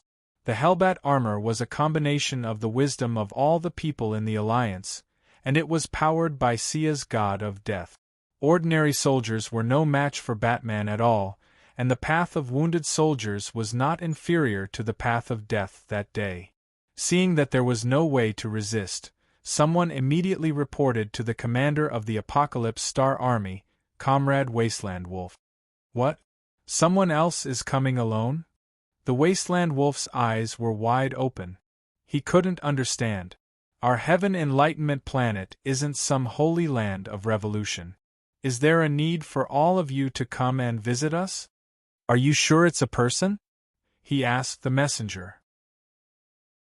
The small soldier swore that it was just a big black man, and the other party was unstoppable. He was like a demon that had crawled out from hell, and even the elite Apocalypse demons were no match for him. With Thea's example, the Great Plains Wolf didn't dare to hide anything this time. He hurriedly got up to report to his boss. He took a step forward with his left foot, but after a moment of hesitation, he took a step back. The Wasteland Wolf wanted to look at the scene before making a decision. What he saw almost made him spit out a mouthful of blood. He slapped the reporting soldier and shouted, "This is just an ordinary person. He doesn't have a trace of divine power on him." He almost broke out in a cold sweat. If he had called his boss and found out that it was just a normal person, the Great Plains Wolf would have had a very tragic end. Even though this normal person looked very powerful, the Great Plains Wolf's eyes were very sharp. He saw through the truth at a glance. The armor was indeed powerful, but the person inside was definitely a normal person. The Great Plains Wolf was very cautious, afraid that the other party was pretending to be weak. He observed for another 5 minutes. In the end, he confirmed that Batman was undoubtedly a normal person. He wasn't even a demigod, let alone a new god. However, when he saw the Hellbat armor, he fell silent. He didn't know how this armor was made, and he couldn't figure out the source of power inside. The Great Plains Wolf could see that the armor was a threat to him. After all, he wasn't in his best condition. He was Khan Yoja's younger brother and Darkseid's uncle. It was understandable that he was beaten up so badly by Thea. It wasn't strange that the goddess of death couldn't defeat her. However, now that a normal person couldn't defeat her, he was in deep trouble. The Apocalypse Star's brotherly friendship came into play again. He was prepared to send someone else. However, when he looked at the combat strength of his side, he wanted to cry but had no tears to shed. He found that his side was full of defeated soldiers. Mantis was heavily injured and still unconscious. Kalibok was heavily injured, but he had been awakened by Darkseid.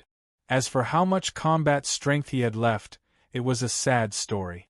Guangdong had been removed from the list of traitors, and the mental hospital's core had been damaged. He had gone into seclusion somewhere to recover. The kind grandmother had also been sent out by Darkseid to rebuild the Nemesis team. She wasn't at home at all. Wyman Vandaba was a scientist, not a warrior. It didn't make sense for a warrior like him to hide in the back and send a scientist to kill the enemy.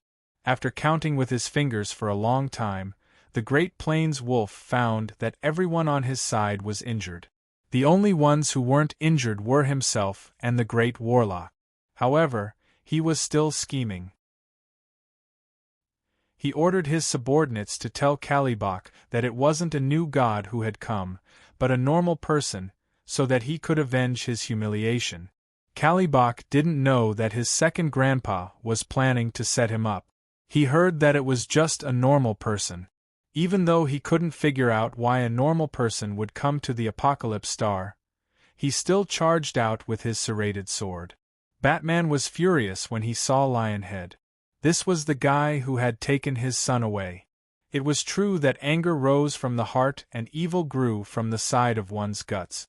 Without saying a word, he rushed up and punched the criminal in the head, knocking him down and then forcing him to tell him the information he wanted.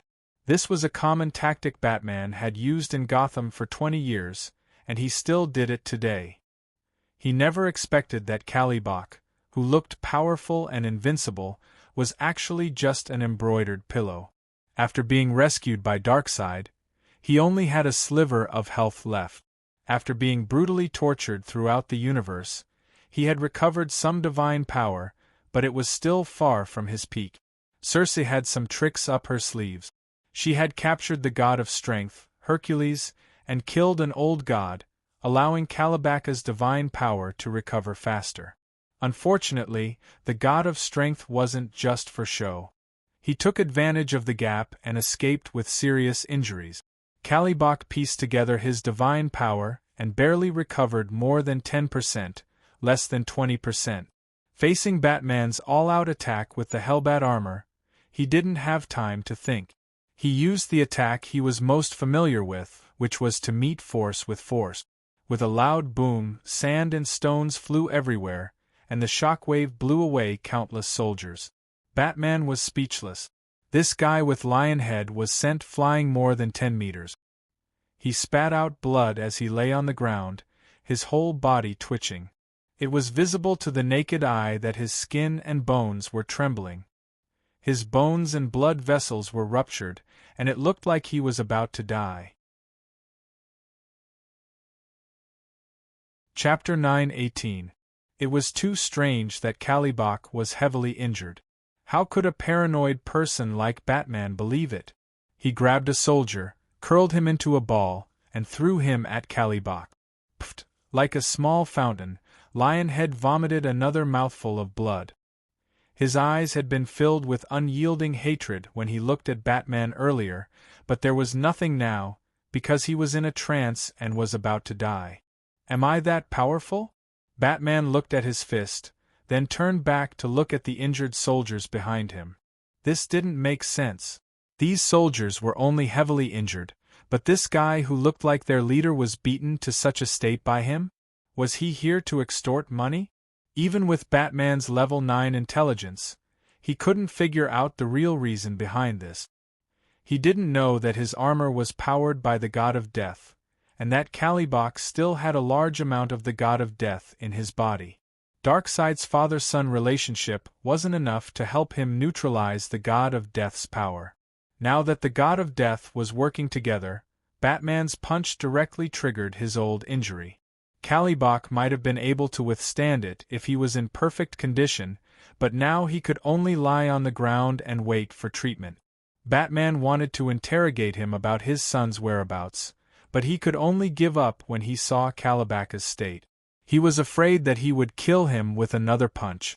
Fortunately, the tracker was still there. Saving Damien was the most important thing. He didn't dwell on it and continued flying forward. Behind him, the desolate wolf's head was filled with question marks. Kalibak had lost too quickly. You should at least exchange a few moves. Even the desolate wolf, who had a good temper, wanted to strangle him to death. What a shame. He was also his relative, but he was beaten down by an ordinary person like a punching bag. Even he felt embarrassed. He had no choice but to fight personally. Wasteland Wolf. Batman defeated the pursuers with a few punches and looked at the hatchet-wielding man. Needless to say, he knew him. Who are you? You have a faint aura of death on you. The Wasteland Wolf was right. He was very familiar with the god of death. He couldn't see it through the screen, but he couldn't be wrong. Unfortunately, Batman misunderstood. He said with a gloomy face, "That's your death." The Wasteland Wolf didn't waste any more words and swung his hatchet. Without the armor, it would be extremely difficult for Batman to hide. Unfortunately, the fierce attacks of the Great Plains Wolf seemed to be in slow motion in Batman's eyes. The power of God's speed was running rapidly inside the armor.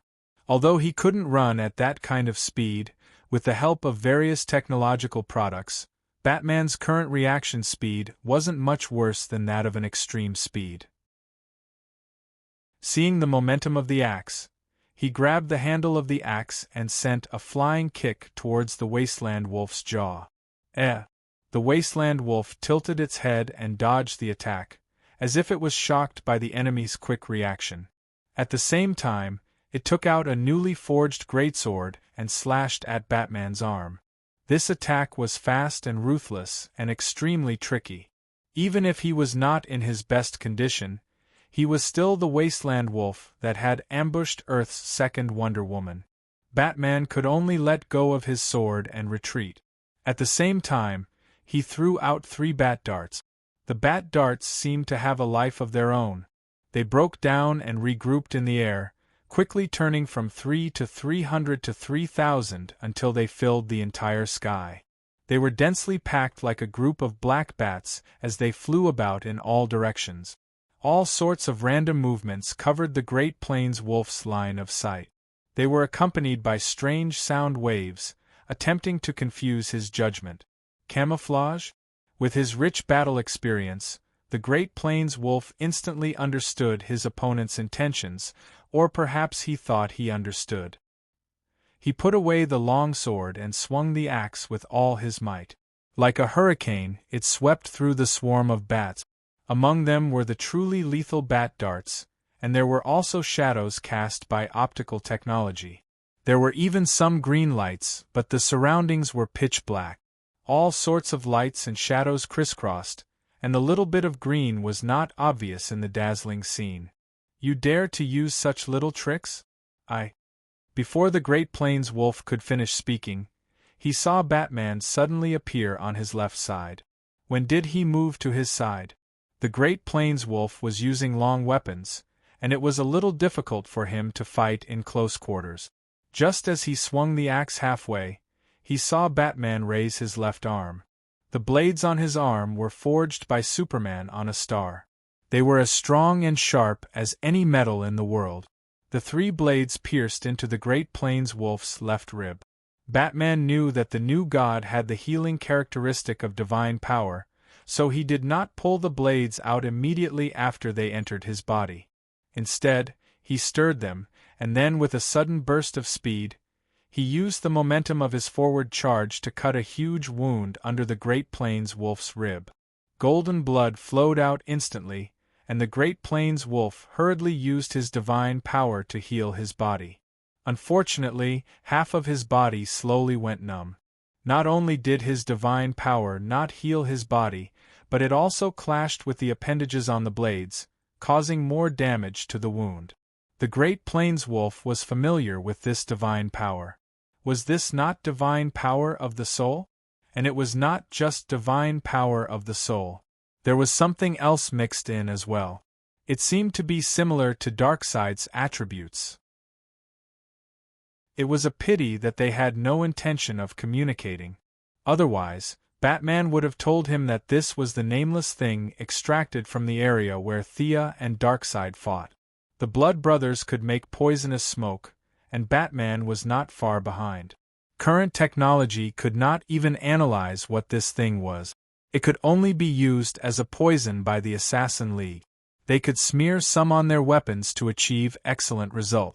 The Great Plains wolf could not speak of the mixed divine power. After all, there were only a few of them. Given some time, he would definitely be able to dispel them. However, Batman was very experienced. He did not give the Great Plains wolf a chance to recover. He attacked with all his might. The two exchanged another 7 or 8 blows. Taking advantage of the numbness on the Great Plains wolf's left side, he added another wound to his enemy's back. Just as he was about to follow up with another attack, a black ball of light hit his shoulder. Batman was sent flying more than 10 feet away. It was a great warlock who had arrived late. Seeing that the Great Plains wolf was in danger, he hurriedly used Shadow Impact to push back Batman.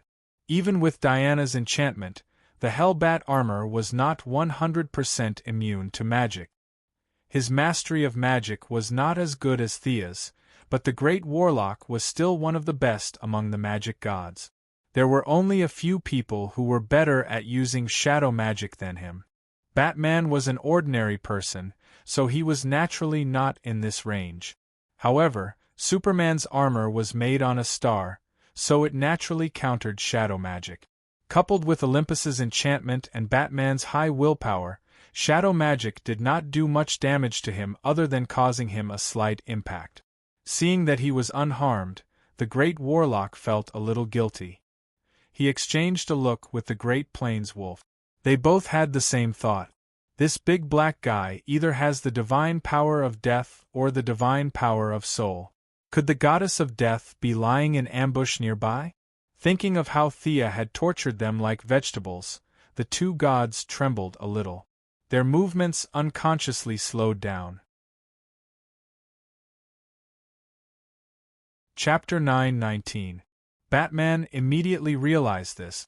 He didn't know what the enemy was thinking and thought that all the bad guys in the evil faction were like this, guarding against each other and hindering each other. The bad guys in Gotham were like this, and it seemed like the Apocalypse Star was like this too. This was good news for him.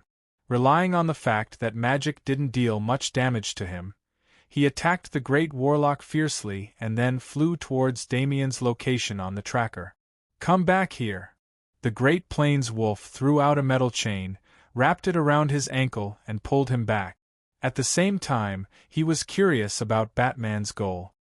He wasn't flying towards the palace, nor was he going to deal with the heavily injured new gods. Instead, he was flying towards a private house. The Great Plains Wolf suspected that there was an inside story that he didn't know about. He hurriedly asked the Great Warlock in the telepathic channel, "What's in that direction? What's he going to do?" The Great Warlock was also confused. He had just entered the battlefield and didn't understand the situation as well as the Great Plains Wolf. Both of them came to the Apocalypse Star to play? The two gods studied for a long time but still couldn't figure it out. The only one who knew the whole story, Kalibok, was knocked unconscious 30 seconds ago. They could only fight with Batman in a daze. They didn't want to kill the enemy. As long as they could trap the enemy, they would win. They were fighting very conservatively. Batman calmly analyzed and realized that he had to break out of this situation. Otherwise, he would be chased and beaten up, and it would be useless even if he found Damien. The Great Plains Wolf had accumulated hundreds of millions of years of battle experience and could be considered extraordinary. Although he was beaten like a dog by Thea, that was because of the difference in attribute. At the same level, it wasn't an exaggeration to say that the Great Plains Wolf was invincible. Although Batman was conceited, he didn't think that he could beat the other party. The Great Warlock became the key to breaking out of this situation. It wasn't that magic gods didn't know how to fight in close range. After all, they were at a high level and more or less dabbled in all aspects. For example, Thea could fight in close range and Diana could also cast spells. The Great Warlock naturally had the ability to fight in close range as well. At this moment, the Great Warlock Desard was holding a dagger and dancing up and down, cooperating with the Great Plains Wolf to attack Batman. In the Great Warlock's mind, Batman's armor was powerful, but he was essentially a mortal. He really wasn't worthy of the two new gods joining hands. Unconsciously, the battle became a little perfunctory. His armor must have a time limit. This level of energy is not something an ordinary person can handle. This reasoning process was not complicated. He shared his thoughts with the Wasteland Wolf through the telepathic channel, and the Wasteland Wolf deeply agreed. If an ordinary person wearing a suit of armor could fight with them for hundreds of rounds, then the new god would be too worthless. Wasting time and letting the other party suffer the consequences of his own actions, they could almost see the scene of Batman wailing endlessly, lying on the ground and turning into a pile of bones. The Great Warlock's bursting fireball smashed into the armor.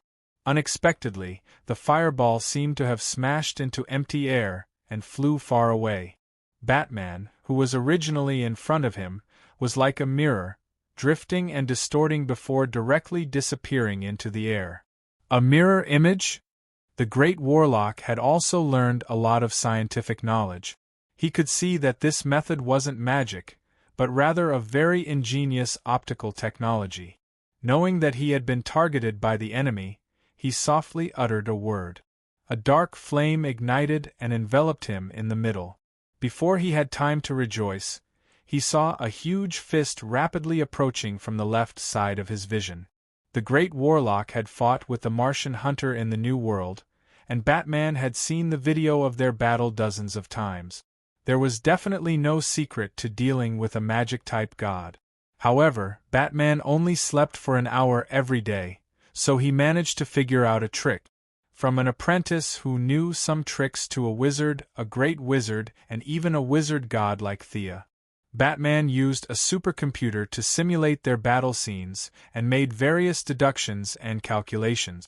He didn't understand anything about magic casting and spell modeling, but that didn't stop him from observing from the side.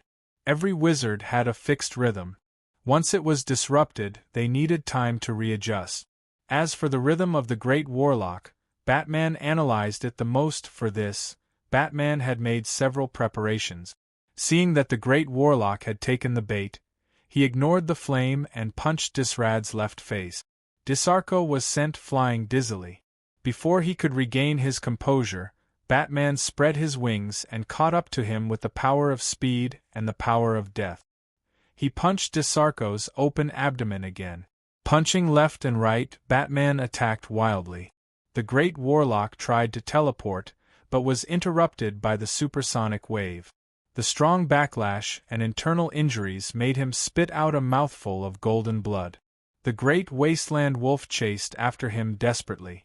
Unfortunately, he was good at martial arts and had plenty of combat experience, but he was never good at speed. This was also the main reason why he could tolerate extreme speed on Earth 2. Now that Batman's speed was no less than extreme speed, he couldn't catch up even if he used all his strength. Listening to his old friend Disrad's continuous screams, he really didn't have any good ideas. Crack! Continuous attacks. Batman felt that this guy's body structure was similar to that of a human body. He broke the Great Warlock's spine with a knee strike, then hit the back of his head twice. Seeing that the Great Warlock had fainted, he didn't even look at the Great Wasteland Wolf and flew to the other side at high speed. A round of fierce attacks knocked down an enemy, but the price was that a large part of the armor was burned. The corrosive energy was seeping into the armor every second. The armor's power was increased from 50% to 65%, and the extra part was used to resist the invasion of magic. The Great Wasteland Wolf didn't dare to underestimate this mortal anymore. This guy was ruthless, not only to his enemies, but also to himself. He ordered his subordinates to take care of the Great Warlock while he chased after him, but his speed was simply too slow. Damien. Seeing that his son was right in front of him, Batman kicked open the door. He saw two people, one big and one small, looking at him in a daze. Damien's son was holding a book and flipping through it. The woman called Circe's hands were moving, her fingers were moving, and a black line was stretched out and connected out of thin air, as if she was drawing some kind of pattern. Even if he didn't have any experience, he could see that they seemed to be carrying out some kind of teaching activity. Batman didn't think that he would be wrong about this. "You're courting death." Circe saw a big black guy rushing in through the door. She thought that the Apocalypse Star wanted to show her who was the boss, so she threw out a shadow arrow without thinking. This spell could instantly kill an ordinary Batman, but he was now a super Batman. He could even withstand the Great Warlock's pain spell. Circe's two moves were simply a breeze. The trajectory of the shadow arrow seemed to be in slow motion in his eyes. The armor calculated that the energy of this black fog was not as good as the spells of the Great Warlock, so he chose to disperse it with a punch. It was the first time Damien saw the power of the Hellbat armor. He didn't think that his birthday gift would be so powerful. He was stunned for a moment. Circe saw that her spell was easily broken by Batman. She raised her eyebrows, raised her left hand, and a colorful ball was thrown out. Chapter 920. Don't, he's mine. Damien had been with Circe for a while. He recognized that this was Circe's signature spell, Greater Transfiguration. Circe's spell was extremely overbearing. Similar to Diana's lasso of truth, it was related to the rules. To resist the spell, one had to be at a higher level than her, like the new gods. Or even women. Damien proved with his actions that boys could do the same. However, there was no doubt that men could be transfigured by spells. Batman's son was already old enough, so he was naturally a man. He was also an ordinary man. Logically speaking, there was a 100% chance that he would be affected. However, something that shocked Circe happened. The spell that she was so proud of disappeared. It seemed to have hit Batman, but in fact, it had flown to some unknown plane. The dark multiverse was still brewing. Even the Heavenly Father did not know what was going on inside, let alone Circe. She could only vaguely feel that something behind this big black man seemed to be sucking away her spell. "Who are you?" Batman did not say anything. Damian used his actions to tell her who this person was. Why are you here? I'm here to save you. Come with me." Batman felt that his son's situation was completely different from what he had expected. Not only was he not abused, but he was also alive and kicking. There was nothing wrong with him. He looked at his son from head to toe. "How are you breathing normally here?" Damian's reaction was lightning fast. He quickly connected the dots. "Sister Circe taught me the spell. She's not a bad person. I'm afraid there's a misunderstanding." Batman did not have time to think. He activated the sonic channel and was about to run. He could talk about it when he got home. However, just as the orange-red passageway rose up, a thunderous punch crossed the distance between them and struck down. It's Darkseid. Batman had seen the Evil Lord before. However, at that time, Thea was in front of him, so he did not feel much pressure. Now that he was facing it himself, even though he was still a distance away, he could feel the endless power contained within. The attack came extremely quickly. The mother box that Batman had obtained from the Apocalypse Demon minions wasn't some high-grade item. The passage had just risen, and it was estimated that it would take another second for it to stabilize. He didn't have time to explain in detail. He pulled Damian and spread his wings to dodge to the other side. Circe's reaction wasn't slow either. This punch also enveloped her, and she could only run out with Batman. As soon as they got out of the attack range, Darkseid's iron fist landed on the ground like a giant bomb. The entire Revelation planet shook for a few seconds, and the already harsh environment became even worse. Volcanoes erupted and earthquakes erupted. It was as if Darkseid had planned this beforehand, and they all attacked at the same time. The number of civilians who died on the Heaven Enlightenment planet instantly broke into the 5 digits, and this number continued to increase as the disasters increased. Thea would never do such a thing as making a hole in her own home. That would be too stupid. But Darkseid didn't care. He was about to explode with anger. It had only been a month, and yet another person had come to the Revelation planet alone. Thea wasn't a big deal. After all, they were on the same level, and they couldn't defeat each other in a fair fight. Now that Darkseid had suddenly obtained the deity of death and wanted to challenge him, the Lord of Evil expressed that he could understand. Where did Batman come from? Darkseid didn't even know him. A normal person wearing a suit of armor dared to come to the Revelation planet? Did they think he was dead? Batman ignored him, and so did Damian and the other children. Darkseid automatically looked at Circe. This woman looks quite strong. Her actual combat ability is similar to Kalibaka's, but that's not what you're relying on to kill your way to the Revelation planet. Circe almost vomited blood when she saw Darkseid glaring at her with his fiery eyes. She really wanted to say, "Boss, I'm not your enemy. I'm here to join you. I didn't even see this big black guy 2 seconds ago. Where's Kalibak? Isn't that your son? He brought me here. You can ask him." Circe did not know that Kalibak had fainted once again. At this point, no one on the Apocalypse Star could prove her true identity. She wanted to explain, but when she saw Darkseid's gaze, she gave up. She knew that if she tried to explain, Darkseid would not hesitate to hit her. A leader wouldn't admit that they were wrong, and Darkseid's temper was even worse. Even if he trusted her, there was a 99% chance that he would beat Circe to a pulp. You could reason with a righteous person, but how could you reason with an evil person? The fist was the law. Darkseid wasn't in his best condition at the moment. He was injured, and his main body was injured. Osiris was one of the 9 pillar gods of Egypt, and the father of Anubis and Horus. Even though Darkseid was much stronger than him, he couldn't completely withstand his final attack.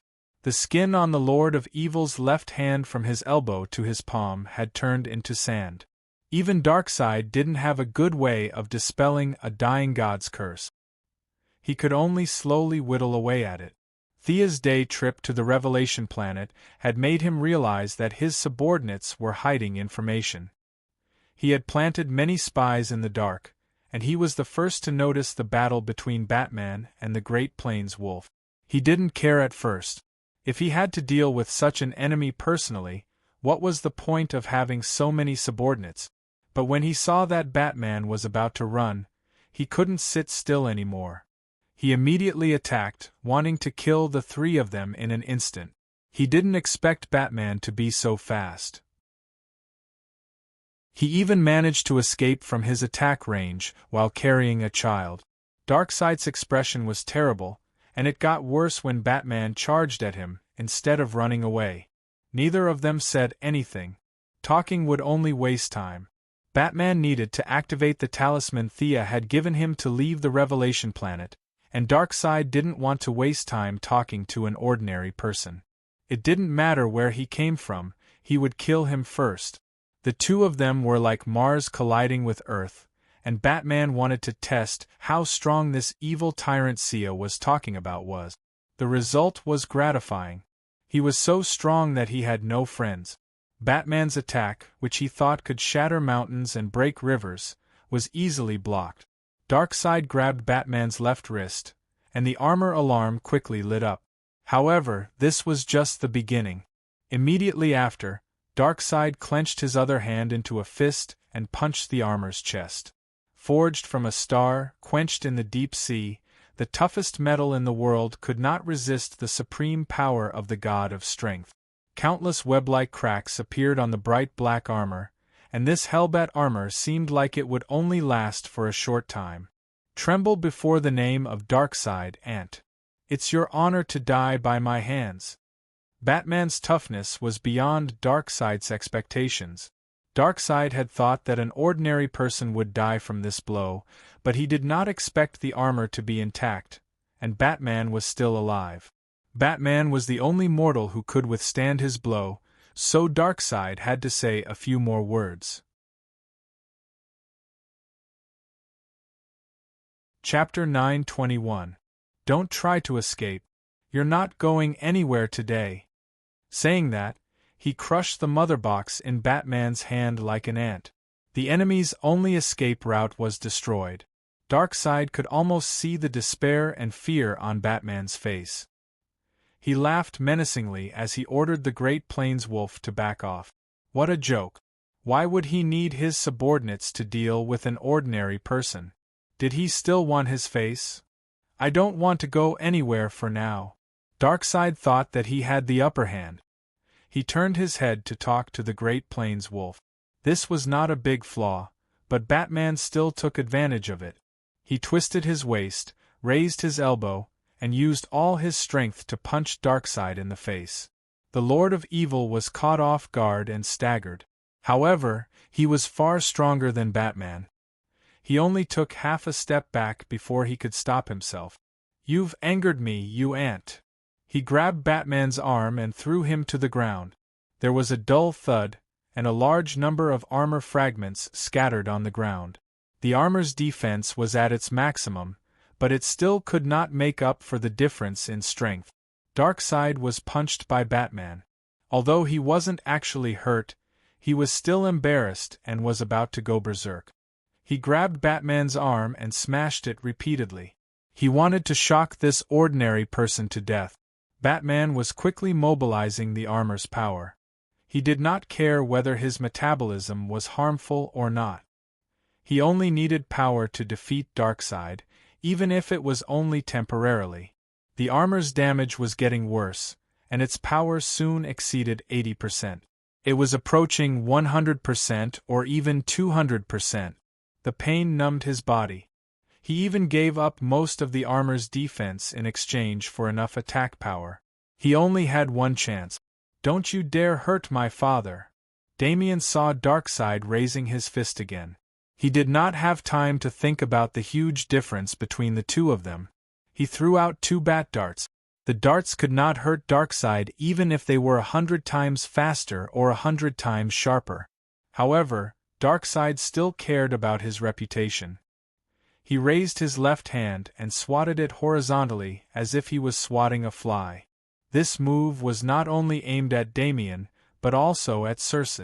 The witch was not happy about it. However, she was also an extremely intelligent person. Now that she was in the same boat as the father and son, in order to have a way out, she had no choice but to flash away with Damien and hide. Armor shattered at 75%, life safety system overloaded, power assist system overload. The armor will disintegrate in 5 seconds.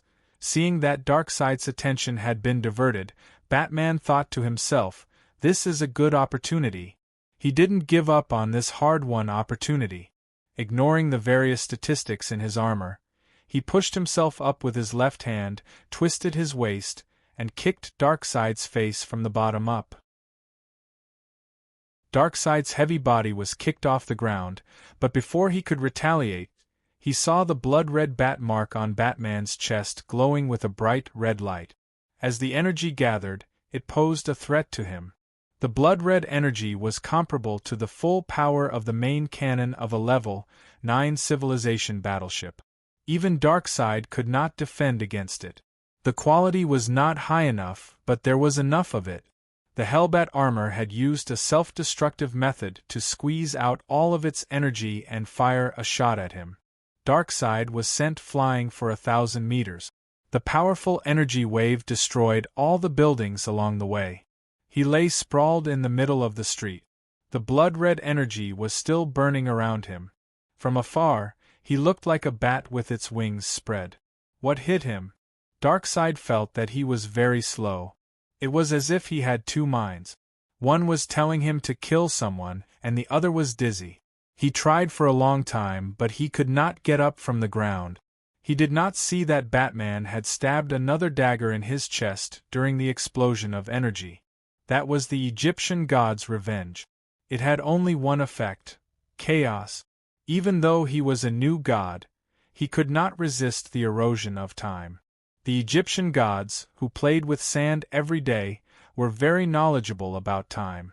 He did not know how many side effects this dagger would have, but he could easily be confused for 3 days. "Why are you so strong, mortal? What's your name?" Realizing that he had lost, Darkseid asked loudly while lying on the ground. "Because I'm Batman." Batman was in a terrible state, but he still shouted this sentence. His voice came out of his facial armor, and it was very distorted. After 2 seconds of attack, the Hellbat armor was on the verge of collapse. Everything below the mask was exposed, and the armor on his chest and arms were falling off. His breathing device was completely destroyed. He could barely open his wings. He forced the Great Plains wolf to retreat with a fierce glare. Batman spent another second to find Damien. He then crushed the talisman, turned into a white light, and teleported back to Earth. Circe was dumbfounded when she saw Darkseid being defeated. Even if Calabac was here to testify for her, she did not dare to stay on Apocalypse Planet. She could imagine Darkseid's revenge. It was now or never. She had to run. At the critical moment, she grabbed Damien's arm, and the 3 of them disappeared from Apocalypse Planet. Wah! As soon as they returned to Earth, Batman spat out a mouthful of blood before he could even see where he was. His armor had completely disintegrated. Even with the dark multiverse helping him take some of the damage, Batman was still heavily injured and on the verge of death. Thankfully, Damien had healing gems on him. He picked the one with the highest quality and the strongest spell and applied it on his father's body. Streams of gentle blue light swirled around Batman's body, repairing it and removing the dead cells. The treatment lasted for 3 minutes. Damien kept a close eye on Circe. It was hard to tell what was in a person's heart. Who knew if she would suddenly attack someone? "You've killed me!" Circe gritted her teeth and said to Damien angrily. She was overwhelmed with helplessness. She did not know what expression to make. She had betrayed Hercules in Greece. It seemed like she could not go back. Apocalypse Planet. Apocalypse Planet was an even more tragic story. Due to a freak combination of factors, the new god's reputation had turned into hatred. The world was so big that Circe did not know where she could go. She was a powerful sorcerer with earth-shattering magic power, but now she had nowhere to go. She was speechless. "You're Circe?" Thea naturally sensed that Batman had used a teleportation talisman. She followed the traces of the teleportation and returned to Earth. Looking at this goddess who was not inferior to Darkseid, Circe felt bitter. She lowered her head and bowed. "Your Majesty! Why did you leave Hell?" Sia was really puzzled. She had forcefully entered the underworld. Not only did they not eat to welcome the Imperial Army, but they also ran away. If it weren't for the two-faced man's investigation, she wouldn't have known that there were deserters. Now that she saw them, she had to ask them clearly. Were they dissatisfied with their new boss, or were they dissatisfied with him, or were they dissatisfied? Chapter 922. Her question stunned Circe. "You don't know why I left the underworld? Don't you have any idea? I offended your wife, and you don't want to take revenge on me?" Circe's mind was in a mess. She suddenly realized that she had made things too complicated. I was bewitched by Calibok. She was trying to salvage some of her losses. Unfortunately, she could not hide her thoughts from Thea. Thea laughed out loud. "Calibok? That guy is a famous fool in the new god tribe. How could he bewitch you? All right, stop acting. I won't pursue your offense, but you can't return to the underworld for 100 years. Stay on Earth. Go down." She waved her hand and forcefully teleported Circe away. Circe was definitely capable. With her powerful magic, her combat power was not inferior to the new gods. Unfortunately, she was Diana's nemesis in the original timeline and had gone against Wonder Woman countless times. In this timeline, the two of them also did not see eye to eye. From a personal point of view, Thea definitely could not recruit her. She checked Batman's injuries. It was not a big problem. His lost life force was being replenished. His mental exhaustion was greater, but he could recover after a few days of rest. She then turned to Damien. "Tell me, what's going on with such a big commotion?" The matter was complicated and simple at the same time. Damien was investigating the clues alone and happened to see Calibok torturing Hercules. He had been by Batman's side for many years and had a chivalrous heart. Damien immediately pulled out his sword to save Hercules. Calibok was just a projection projected from the Apocalypse star to Earth. He did not have much combat power. The two sides of the battle naturally became Circe and Damien. In the original timeline, he could beat Diana to a pulp. Against Circe, the brat was no match for her even if he used all his means.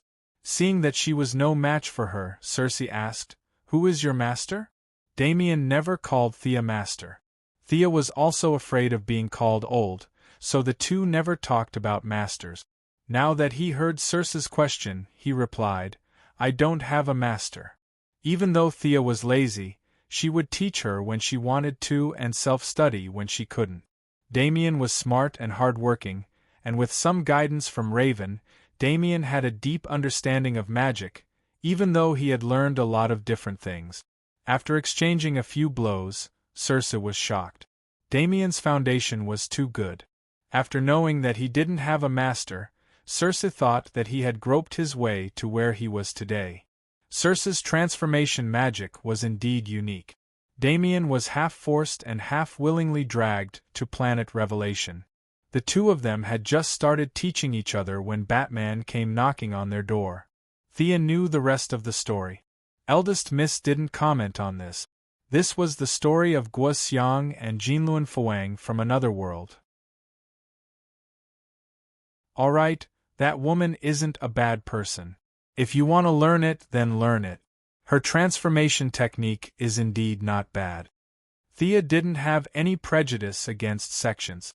She could live for hundreds of millions of years, and she didn't expect Damien to pass on his legacy. There were still a lot of things waiting to be dealt with in hell. A month passed quickly, and Batman recovered. Damien once suggested that he rebuild the Hellbat armor, but he rejected it. That power is too deadly. You shouldn't get involved. He was afraid that his son would go on a path of no return for power, so he repeatedly advised Damien to give up on the idea. Damien even specifically asked for Thea's opinion. Eldest Miss nodded and fooled the naughty child. Batman's words could only fool children. If he didn't secretly make another set for himself, he wouldn't be worthy of being called Batman. The affairs of hell came to an end. Under the influence of Guangdong's secret assassination and a large number of rumors, the three stupid sons of the three palace demons fought among themselves in the middle of the war. Hell launched an all-out attack and drove away the Hell Army. Peace was restored between the two worlds. With her huge reputation, an official army was finally established. There were 200,000 Death Knights, 9,000 Liches, and more than 500 Dracolic. These were all elite. The number of Soul Walkers and Banshees was rapidly increasing. As for the low-level undead warriors, they couldn't be counted at all. The military force of Hell that belonged directly to her finally had some scale. Thea was finally able to find her way forward after she was done with the trivial matters. In order to turn the two-dimensional world into a three-dimensional world, she recruited Lady Styx to Hell. Dragging a long-lived species to Hell was like hanging herself. This native alien was scared out of her wit. It was as if there were countless murderous intents in Hell that wanted to kill her at every moment. Unfortunately, she couldn't leave yet. According to Thea's words, Lady Styx could only continue to improve her spiritual power after experiencing the stimulation that went deep into her bones here. Since you didn't feel anything in the arena and weren't willing to face life and death, you might as well come to the land of the dead. I don't believe that you won't improve. Thea locked Lady Styx in a small black room for 3 days. The effect of this cruel treatment was outstanding. The pair of small eyes between Lady Styx's eyebrows finally grew to a normal size. Following that, her spiritual power skyrocketed. 4 pitch-black eyes stared straight at Thea, as if trying to measure the difference between the two of them. You don't look too good. Seeing that this fellow's power was about to explode, Thea used her spiritual power that was 10 times stronger than hers to suppress it. After giving her a heads-up, she gestured for her to continue communicating with the two-dimensional world. Lady Styx's face was pale. The backlash from her spiritual power wasn't too great, but the psychological pressure was too great. She had already reached the limit of her species. Even so, she was still powerless against Thea, this she-devil. She didn't want to betray her. She just wanted to fight for some equal status. She didn't expect the difference in power to be so great. Her heart turned cold.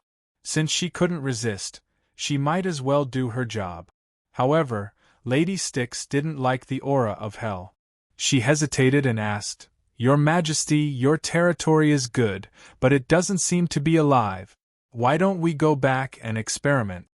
Thea said with a half-smile, "Do you know where this is?" "No." Lady Styx immediately shook her head.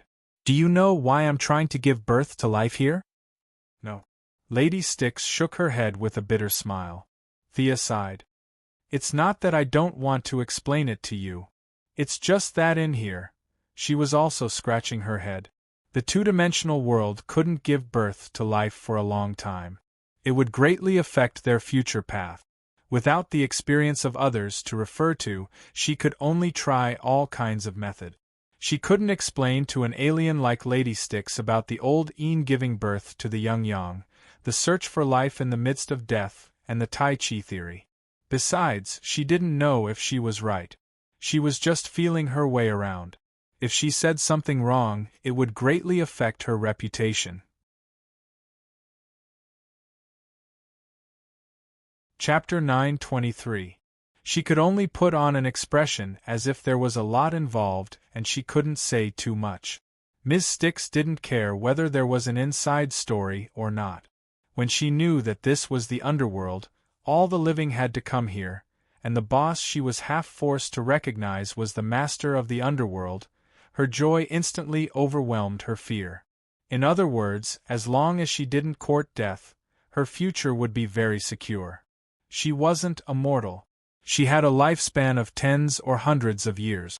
When her lifespan came to an end, it would be useless even if the underworld opened a back door. She, Ms. Stix, was a long-lived species. In theory, she could live for hundreds of millions of years. In order to live longer, she bowed her head. This time, she bowed willingly and swore to never betray the underworld.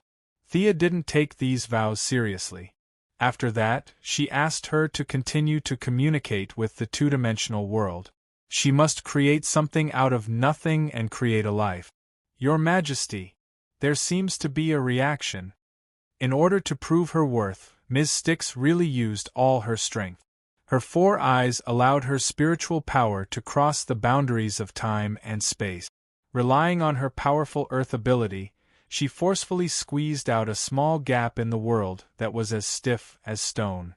Lead my spiritual power in. Before, the two-dimensional world was a pool of stagnant water. Thea's spiritual power was 100 times stronger than before. Now, relying on Ms. Stix's ability, she finally opened a gap. As the vanguard and part-time guide, Ms. Stix spent a lot of effort to lead Thea into the two-dimensional world. It was crowded and narrow. Even if it was just a trace of Thea's spiritual power, it was like a living person running into concrete. She couldn't turn over, raise her head, or lower her head. She couldn't do anything.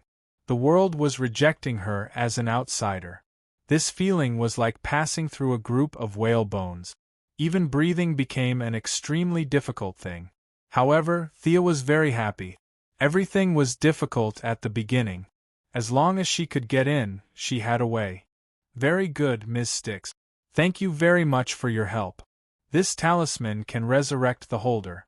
I will ask Guangdong to send you back. Thea called Ms. Stix's old friend, Guangdong, and gave her a talisman.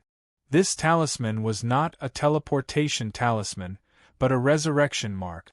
When Lady Stix and Guangdong met, both of them felt a little awkward. More than a month ago, they were still fighting to the death. Now, they were reunited in the underworld. Fate was really strange. The ascension of the two-dimensional world was very important to Thea. She threw it into the untainted land, which was the foundation of her Taoism. The effect was similar to the 24 Dinghai pearls of Taoist Randang.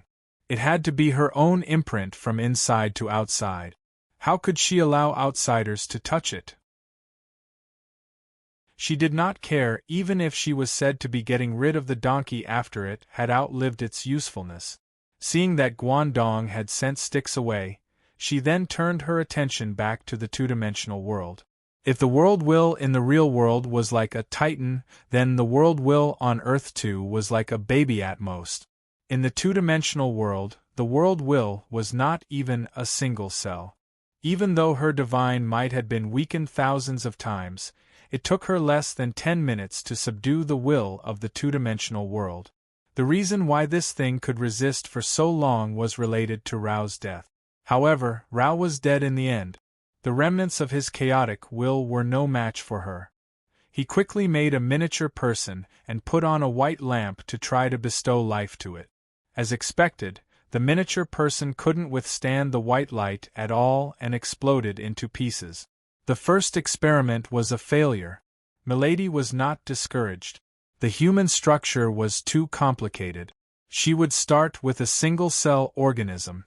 As a medical giant who had done many evil experiments that made people's hair stand on end, there were not many who could surpass her in the field of cell genetics. Thea also added a lot of Kryptonian genetic knowledge. She had considered a lot from the future development to her own suitability. After spending a lot of effort, she finally made a single-cell organism that met the requirements in several aspects. Unfortunately, the cell was more fragile. It turned into a small puddle of thick water before it could be bestowed with the white light. The second experiment also failed. Then the third, the fourth, the 161st, it was too complicated. It was too simple. It was too strong. It was even worse if it was too weak. Humans could not do it. Beasts could not do it.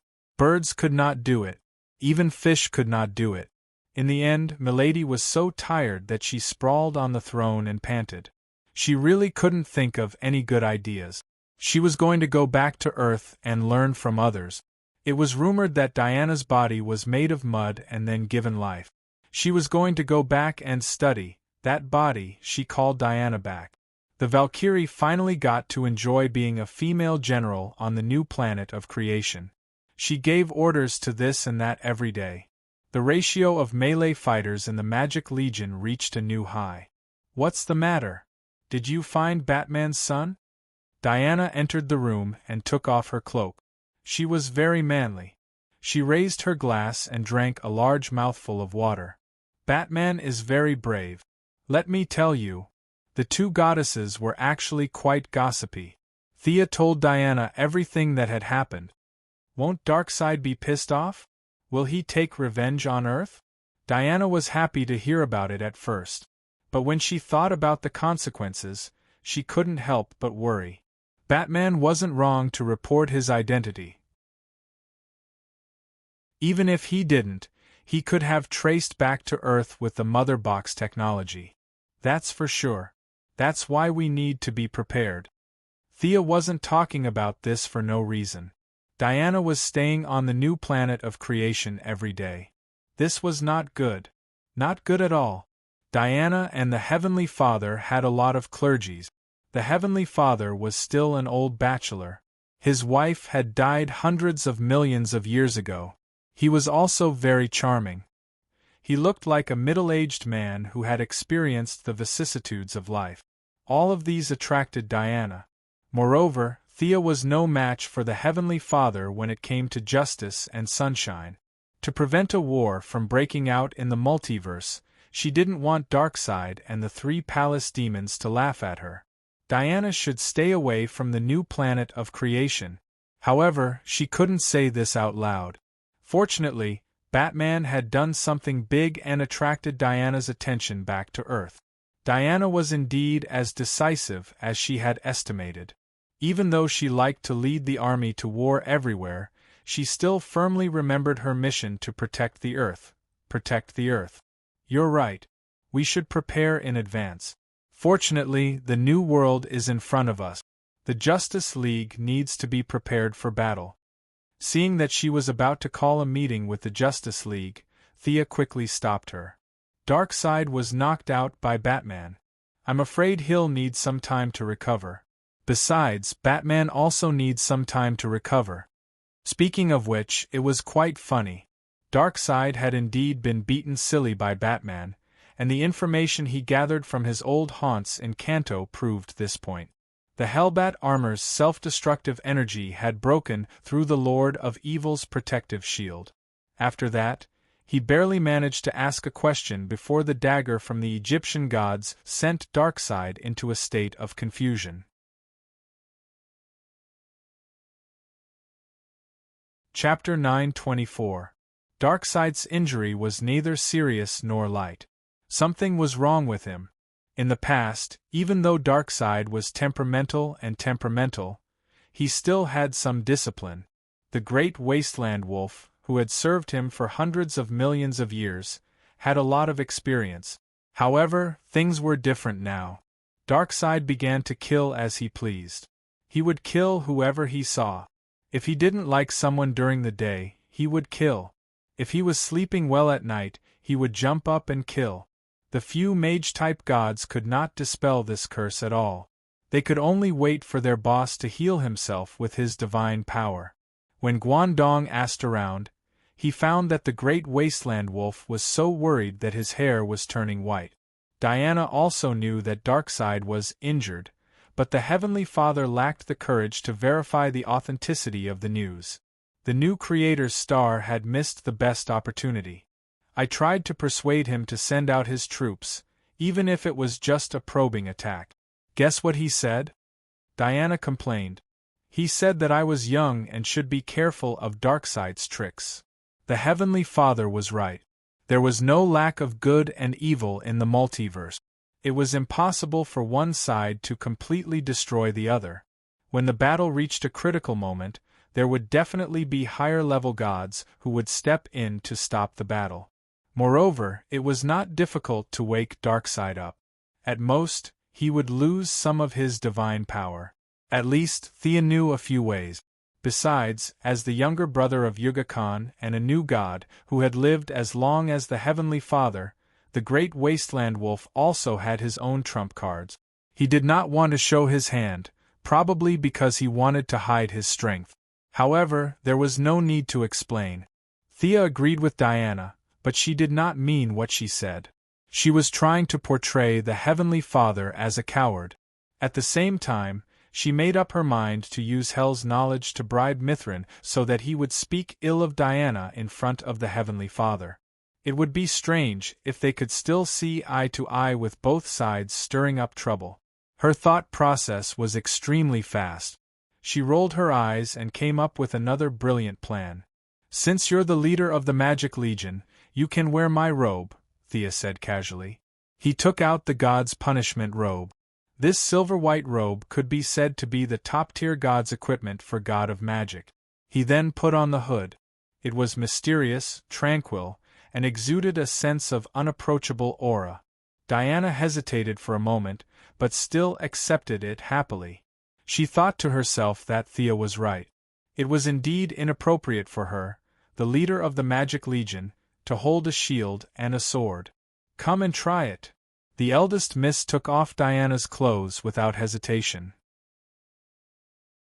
They were so familiar with each other that it didn't matter if they changed clothes in front of each other. Soon, Diana changed into her robe. Now you look more like a wizard. Your previous outfit was really..." Thea looked at the war goddess from head to toe and was very satisfied. A wizard's robe needed to store magic books and various spell-casting materials. It had always been a synonym for loose-fitting. Once she put on this robe, Diana's curvy figure was instantly covered. If she put on the hood, only her hair could be seen, and her face could not be seen. This was very good. The Heavenly Father was a warrior god. His wife, who was killed by the Great Plains Wolf, was also a warrior god. Diana's curvy figure, which resembled a western horse, suited his taste very well. Thea was prepared to nip this idea in the bud. "Very good, very good." Thea clapped her hands and cheered.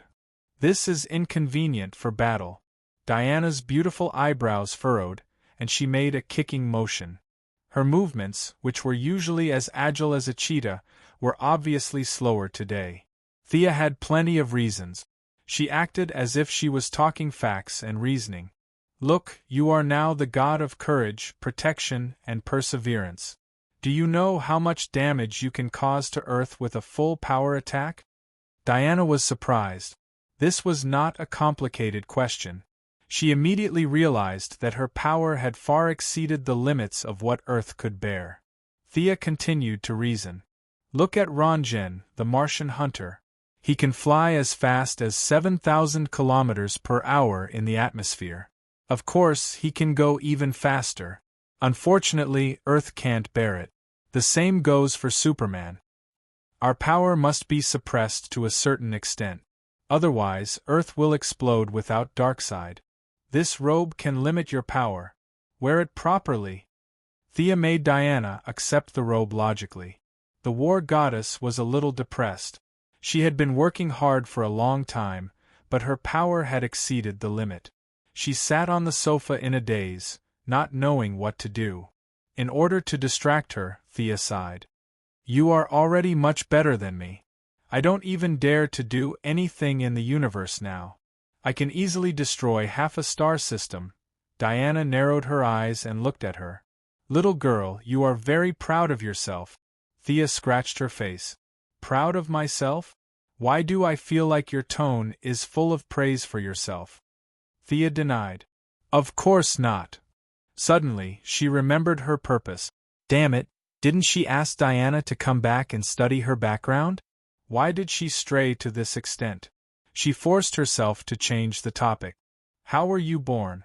Didn't Hippolyte tell you? Diana did not know why she asked this, but the two goddesses had asked each other more embarrassing questions. This was nothing. She thought for a while and said, Mother said that I was born with the blessing of Zeus soil, but Antiope said that I was born in a tree hole, and Angeli said that I came to this world with a flash of lightning in the temple, and that person blah blah blah blah. She gave 4 or 5 different answers. The war goddess looked at Thea from the corner of her eyes, as if she was asking her which one was the most reliable. Thea felt that the old ladies on Paradise Island were all unreliable. They must be happy to fool Diana, who was still a child. Definitely. She would use her own method to examine Thea. Diana was still wearing the wizard robe, and there were only 2 undergarments inside. Thea decided to examine her body now. The power of death was attached to her finger like a swimming fish. It was cold and smooth, and it went from Diana's lips to her neck, chest, lower abdomen, and other indescribable parts. There was life in death. Thea's power made Diana feel a bit intoxicated. The cold power accompanied with the hot body, and the examination scene was extremely erotic. The examination required attention and concentration. In short, it was very exhausting. In the end, she was also very hot. In order to make the examination result accurate, she had to take off her clothes. She had no choice, it was too hot. She unlocked 2 more positions, front, back, left, right, up, and down. It was not until the next morning that the examination result was finally out. Hee Zeus, that old pervert, what kind of soil are you talking about? Nonsense. He was the one who did it with Hippolyte. You are definitely not soil, unless Zeus is 2 levels higher than me.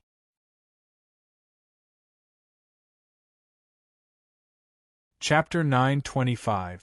Thea muttered as she wiped the water off her fingers. Even though they had never fought before, she could roughly estimate that she was now half a level higher than Zeus.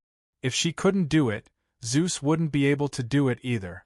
For example, the stone golem created by Lady Styx was the result of top talent and top ability.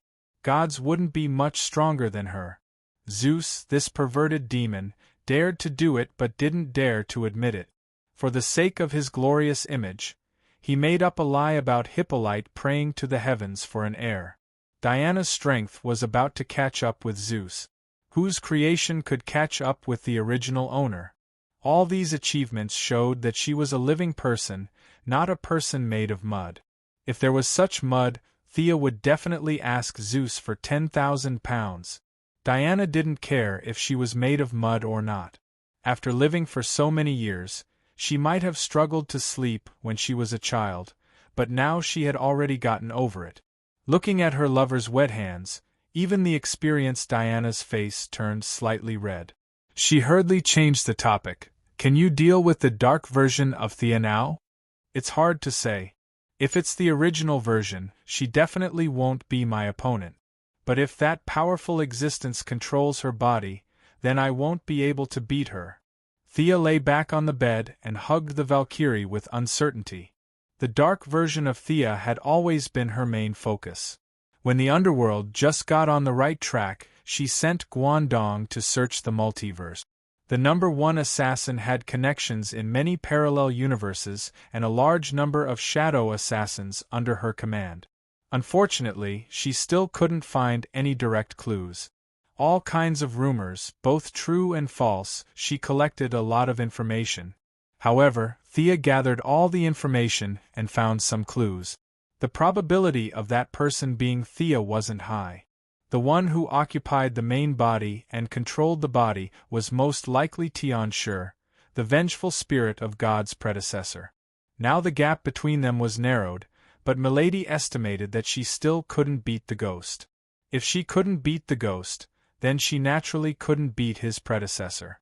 The only good news was that she wouldn't be killed easily. The two sides wouldn't be able to determine the winner without fighting for half a day. The two goddesses hugged each other and went back to sleep. They only woke up when it was close to noon.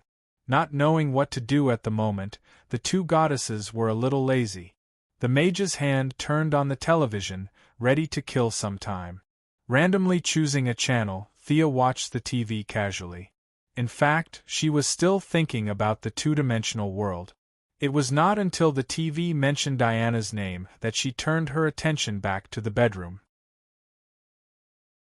A beautiful woman with red hair was sitting in a wheelchair, and a young reporter was sitting on her right with a microphone.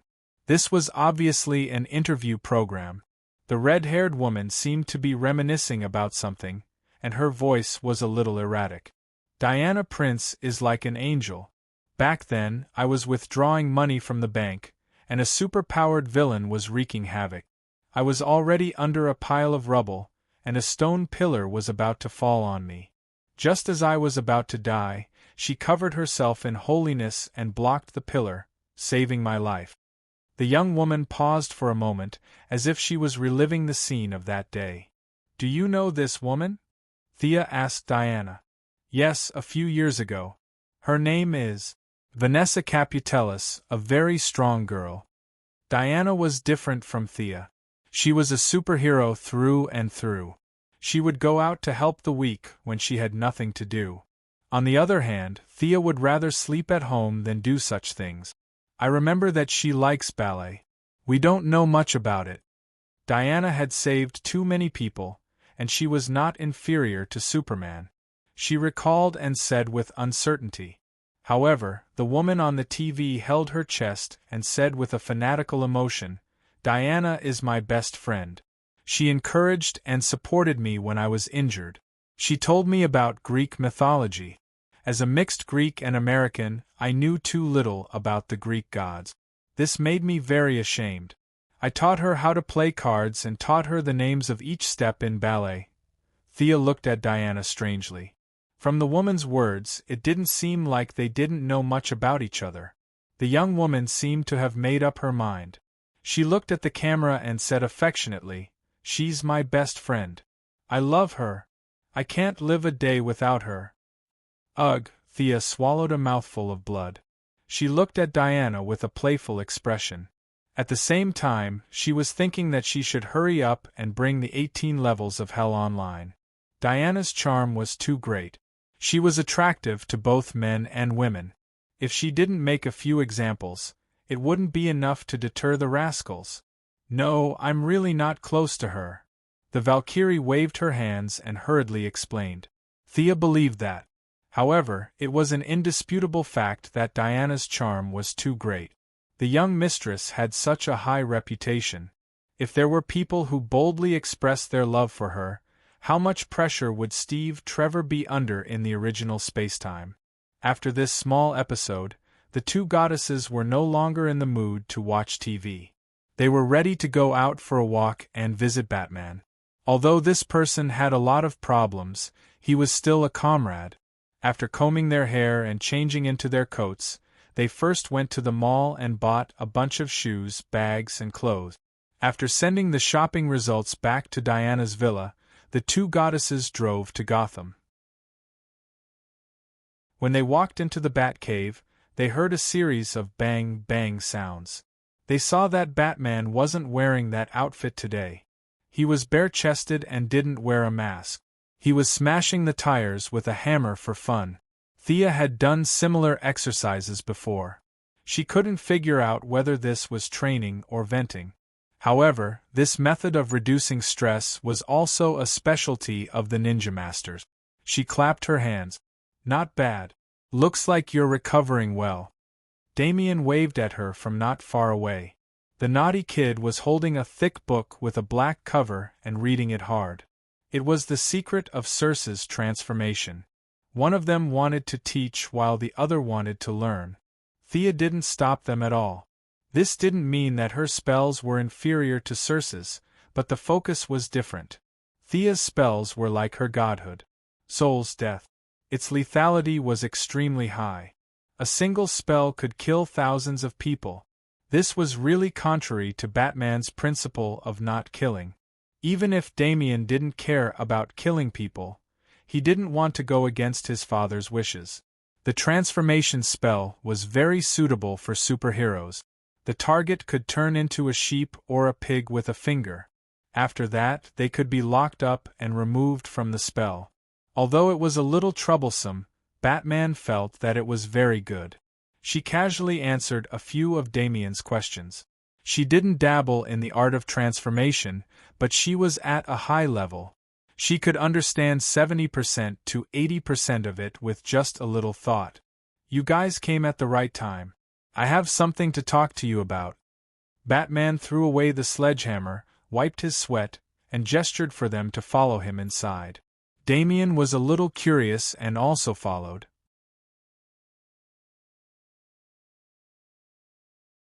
Chapter 9:26. In the shabby cave, the first thing that came into view was more than a dozen giant displays that covered the entire wall. Many data cables were connected to the ground. If he was not wrong, it was the supercomputer that Batman used. It might even be an artificial intelligence. Thea did not have any objections. Brainiac sounded powerful, and of course, he was powerful. She had no way of killing a god that existed in the cyberworld, but she was not afraid. The artificial intelligence was no match for her. Batman quickly pulled up the screens. Without exception, they were all images of Darkseid. There were blurry images of the battle in the New World, but most of them were images of the battle on Apocalypse Planet. I hit him. He will definitely come for revenge, right? Batman asked. Yes. Darkseid has conquered countless planets and wiped out countless races, but he has rarely failed. I'm sure of that, Diana answered before Thea could. You will still protect Earth. Is that right? Of course. This is my mission, Diana answered firmly. Thea smiled and replied, Don't give yourself too much pressure. We have defeated Darkseid before. He will invade Earth sooner or later. It has nothing to do with you or Damian. I'm stronger than before. He won't start a war unless he's confident. In order to stop Batman from nervously tapping on the tires, she gave him some reassurance. Batman frowned and looked at her for a long time. Ever since he met Superman and Thea, the world had changed so much that he could not take it all in. He felt powerless, especially after the battle with Darkseid. That invincible power often appeared in his dreams. He had pinned his hopes on others. To be honest, he did not like the feeling of his fate being controlled by others.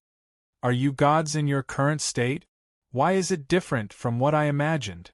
Are you like Darkseid too? He asked a question that had been on his mind for a long time. In Batman's eyes, the two goddesses were laughing and scolding each other.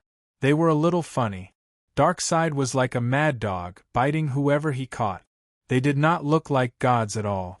Thea asked him, What do you think the gods are? Needless to say, ever since he met them, Batman didn't sleep most of the night and read almost all the theological books he could find. This answer came out of his mouth immediately. Omniscient, omnipotent, clearly real, but ordinary people can't see or hear. Before he could finish, he was interrupted by Diana. How is that possible, Bruce? It's impossible for us to reach the level you described, right? She turned to look at Thea with uncertainty. Milady smiled. Indeed. Your standards are too high. Darkseid is just a strong ant in front of the truly omnipotent and omniscient. Possessing eternal life and the ability to create and destroy universes at will. Only when these two conditions are met can one be considered a true god. Batman felt less stressed. What about you guys? Thea counted with her fingers. You have to look at this question from two angles. From the perspective of ordinary people, we are gods. Even Superman is considered a god. Batman nodded expressionlessly and gestured for her to continue. From the perspective of those supreme beings, we are still mortals. The difference between us and ordinary people is that we represent a certain trait. For example, Diana represents courage, and I represent wealth. We are just a representation. We are not exactly the same as those traits. I don't know if you can understand this. Thea chose her words carefully.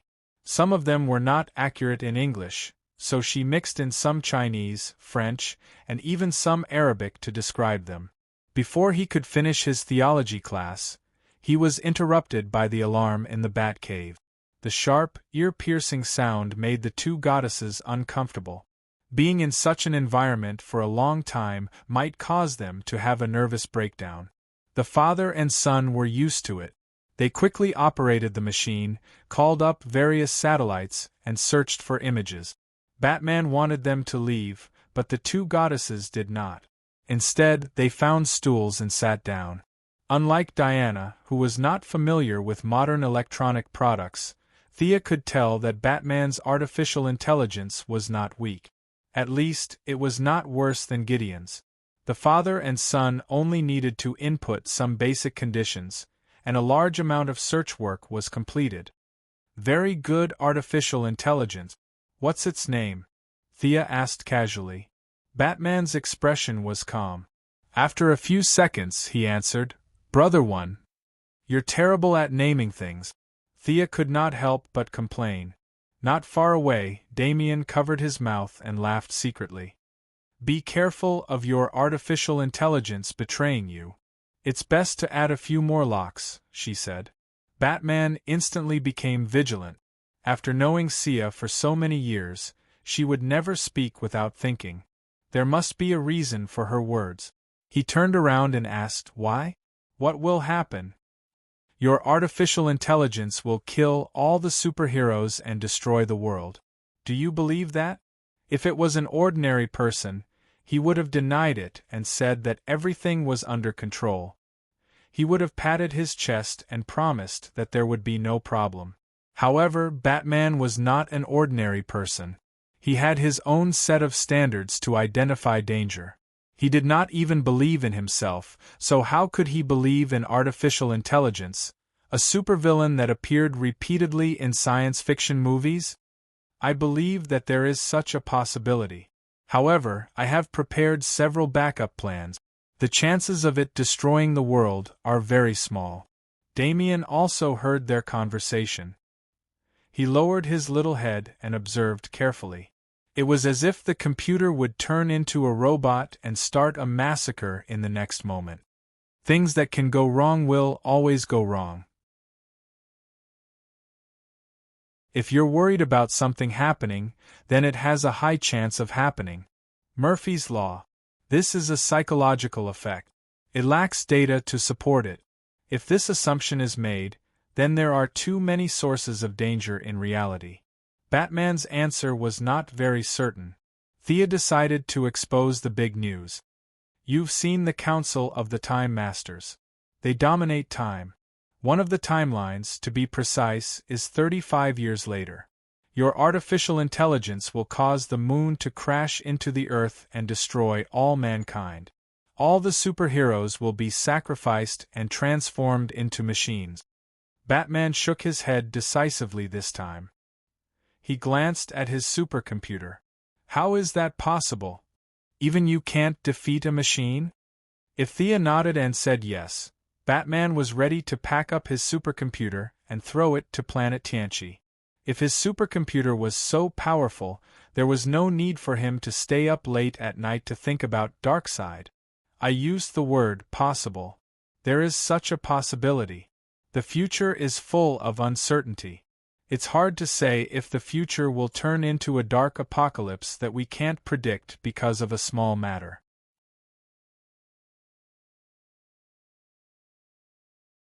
Chapter 9:27. Diana and I don't just have to protect Earth and this universe.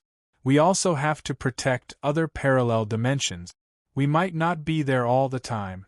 You going to Planet Apocalypse is an example. Thea almost said that with great power came great responsibility, but that was what she meant. You mean to destroy it in advance? There's no need to give up eating for fear of choking. Batman understood Mandarin, and he completely understood the idioms that Thea occasionally used. Find someone you trust, such as Barbara, Tim, or Mr. Excellent. Open the source code to them and have them add some protective measures. Also, make sure that you weren't there at the time and didn't make any records. Thea gave him an idea. This involved the issue of trust. She didn't recommend herself. Instead, she recommended Batgirl and Red Robin. They were definitely the people that Batman trusted the most. Thea's words implied that she was on guard against him. Batman wasn't angry that she was guarding against him like he was a thief. In fact, he was deeply convinced. This was a very good idea. Batman nodded in agreement. After the brief interlude, the artificial intelligence also found the target. The image was very blurry. It was a picture taken by a civilian surveillance camera. A light blue humanoid muscle monster could be vaguely seen pressing down on a pedestrian on the side of the road. The pedestrian struggled with all his might, but the two hands firmly held onto his head. Then, the pedestrian's skin started to shake violently as if it was melting. Finally, it turned light blue. The pedestrian's muscles swelled, his clothes were torn, and something flew out of his chest. After that, the two people disappeared from the camera. What was that thing that flew away? Damien whispered. The heart, but it's a little deformed. Thea saw it clearly. Diana asked Batman to play it again. Was it a coincidence? Or was it a psychic? Brother One has a threat-level algorithm that I wrote. There should be a reason why it listed this as the highest level. Batman was still looking at the details frame by frame. Thea had some guesses in her heart, but she wasn't sure. There were too many people with unknown superpowers in this world. Give me the address, and I'll go and catch one. Before she could finish speaking, she saw a purple light ring fly out of Diana's bag. As an honorary member, and in addition to giving face to the young mistress, Queen Zamelin had given Diana a purple light ring. Carol Ferris, a warrior of the Purple Lantern Corps, was crying on the screen. Hal Jordan is dead. His body has been desecrated, and the purple lamp cannot resurrect him. It was as if a clap of thunder had struck the ground. Even Batman's eyes were filled with shock. If there was anyone who liked to go against Batman, it would be Hal Jordan. Reckless, impulsive, undisciplined, and without using his brain. These were the labels that Batman had given to Hal. But no one objected that Hal was a hero. The Purple Lantern was also a type of emotion that had the ability to resurrect. However, they could only resurrect their loved ones, and they could only resurrect them when they had just died. Once the time limit was exceeded, the ability would lose its effect. How did he die? How did you confirm his death? Batman asked Carol. Carol didn't expect Batman to be there. If it was in the past, she would have definitely observed the famous Batcave. But now, she didn't have the mood to do so.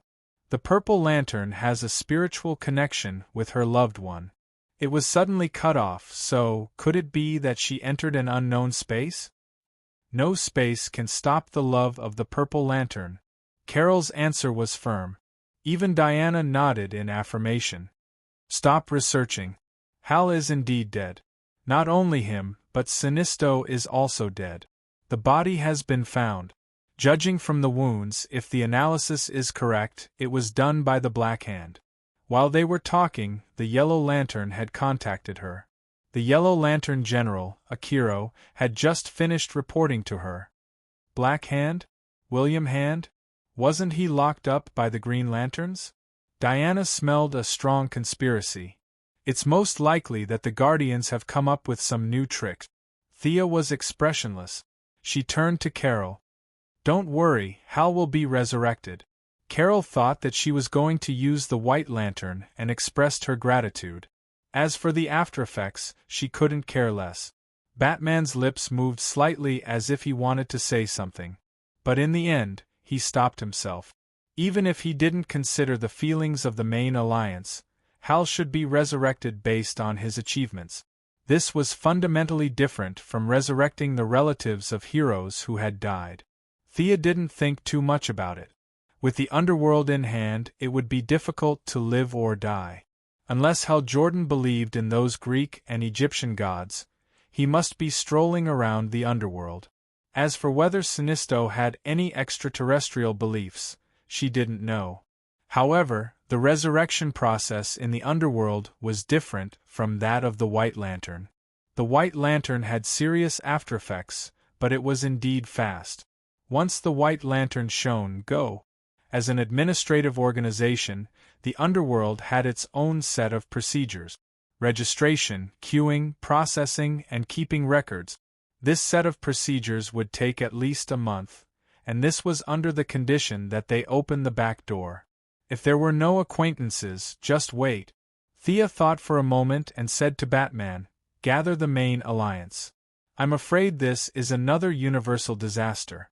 I'll go back to the White House first." The blue-skinned monster was not a coincidence. The reality was similar to her estimation. Hundreds of people in the United States had seen the blue-skinned monsters. They could fly and were extremely strong. Most importantly, they could assimilate ordinary people. In less than 3 seconds, they could turn an ordinary citizen into one of them. The Pentagon had canceled all soldiers' leave and raised the alert state to wartime. Not only on Earth, but also in the universe. There were many of them, and they were like a virus that constantly assimilated ordinary intelligent life. The Yellow Lanterns, the Green Lanterns, and the Blue Lanterns were all attacked to varying degrees. This time, it was different from the Black Lanterns. Even the sharp Zerg could be transformed. The Zerg army sent by Queen Kerrigan was trying their best to kill them, but the effect was not great. It had only been half an hour since Thea received the news in the Bat Cave and gathered the information from several parties. However, in just half an hour, the number of the blue-skinned monsters had exceeded 1 billion, and the growth was getting faster and faster. These things ran very fast. When the lanterns went to surround them, they ran away. When the lanterns left, they returned and continued to transform ordinary people. "Thea, what the hell are these things?" Moira felt more and more that it was difficult to be the president. There were too many problems. The aftermath of Raoul's incident was barely settled, but now there was another problem. She was already in her second term as president. In the past, the candidates of both parties had already started to build momentum. They colluded with each other in the primaries, exchanged various interests, and even smeared the reputation of the previous president. But now there was complete silence, as if they had all lost their minds.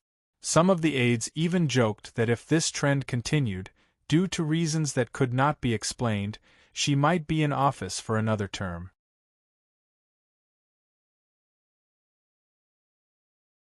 Chapter 928. Thea had also advised her mother not to do it if she felt too much pressure. Now that things had come to this point, no one dared to laugh at her. Who would dare to laugh at her? The President of the United States was the riskiest job in the entire universe. There are these things all over the universe. The ones on Earth are just the aftermath. Facing her mother's nervous face, she said confidently, "The Third Army."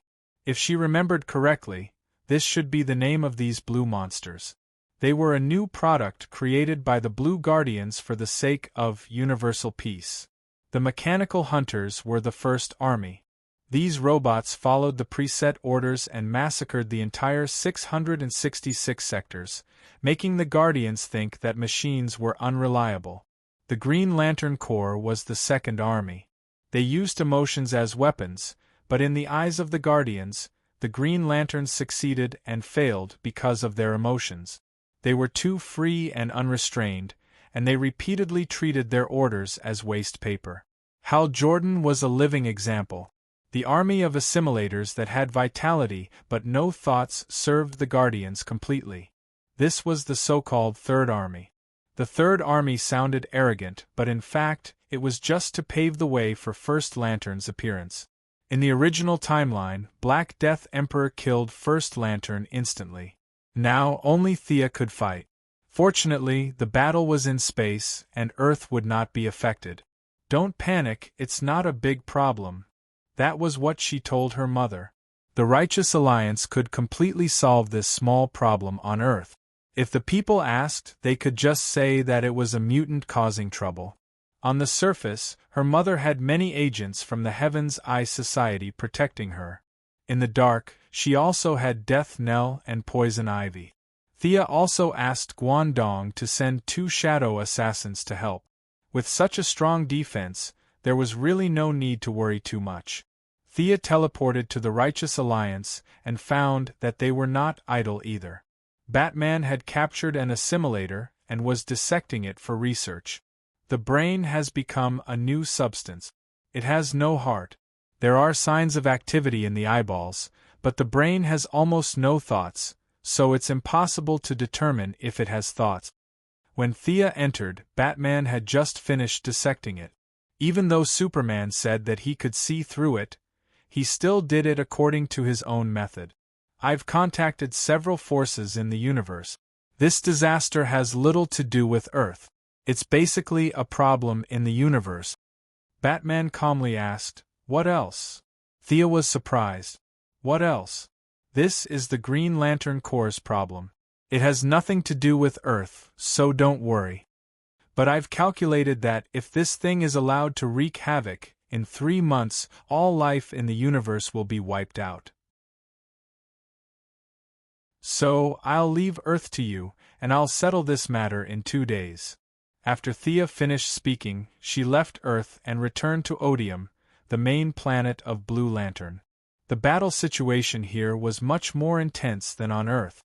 The Third Army was attacking ferociously. The Yellow Lanterns, Blue Lanterns, and Green Lanterns were defending together. As time passed, the offensive and defensive positions had long shifted. The enemies were endless, and their own forces were beginning to deplete. Defeat was only a matter of time. As she landed, a silent black ripple swept out. The Third Legion was like a group of toys. Under the power of the goddess of death, they were like countless ants. There were enough of them, but unfortunately, they were useless. With just a slight raise of his hand, these soulless, almost mindless dummies fell to the ground in droves. "Where's Ganser?" she asked the Saint after looking around but not finding her target. The Saint brought her a piece of bad news. Lord Gonda and Lord Zed have both returned to the main planet of Ura. They were running around again. These little blue people were really troublesome. Thea had no choice but to go to Ura again. In the end, she found that not only Ganser, but even the little blue people from before had disappeared. The Green Lantern Corps was being attacked by the Third Army.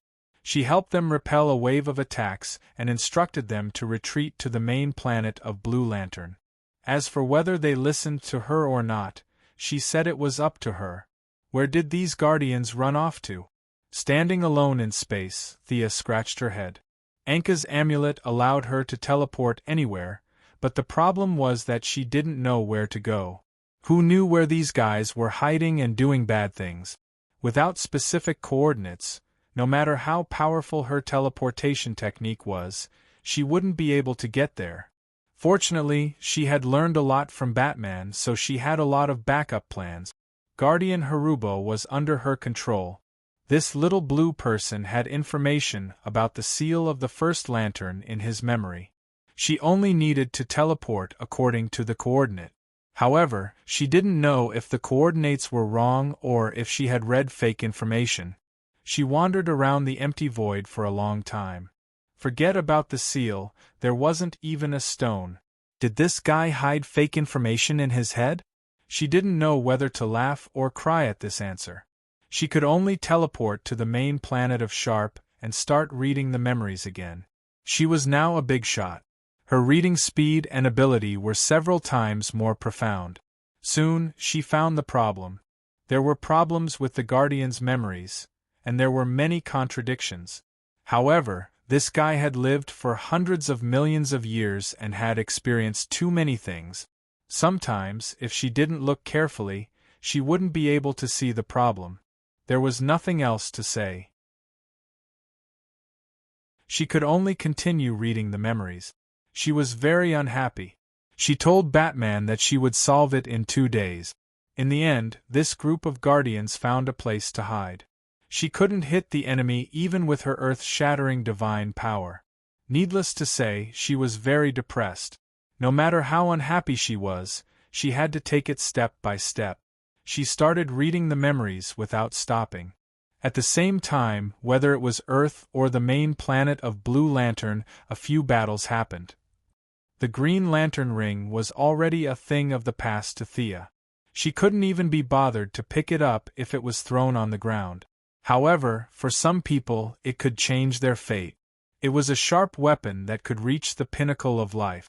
Simon Baz, the Arab American, was treated differently countless times because of his appearance. When he was driving, he was pulled out by the police to be interrogated and searched. In the departure hall, he was taken away by a group of fully armed people for questioning. When he took public transportation, he was looked down upon for no reason. In short, as an Arab American, he had lived in a highly oppressive environment since he was young. Although later, aliens invaded repeatedly, resurrected the dead, and descended on Earth, causing countless disasters. In comparison, the two buildings that his Arab American fellow crashed into were not a big deal. However, this didn't change his situation at all. Aliens came and went, and the dead continued to return to their coffins. He was different. He needed a job, a salary, and food. This guy was very unlucky.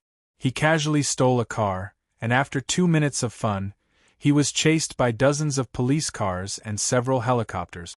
During the chase, he learned that the trunk of his car was full of bombs. Just as the Third Army was wreaking havoc in the universe, the Pentagon was on the highest level of alert, and it quickly attracted the attention of all parties. The local garrison, the National Guard, the CIA, the FBI, the Heaven's Eye Society, the Alien Administrative Committee, and many other agents all came out to capture this unlucky guy.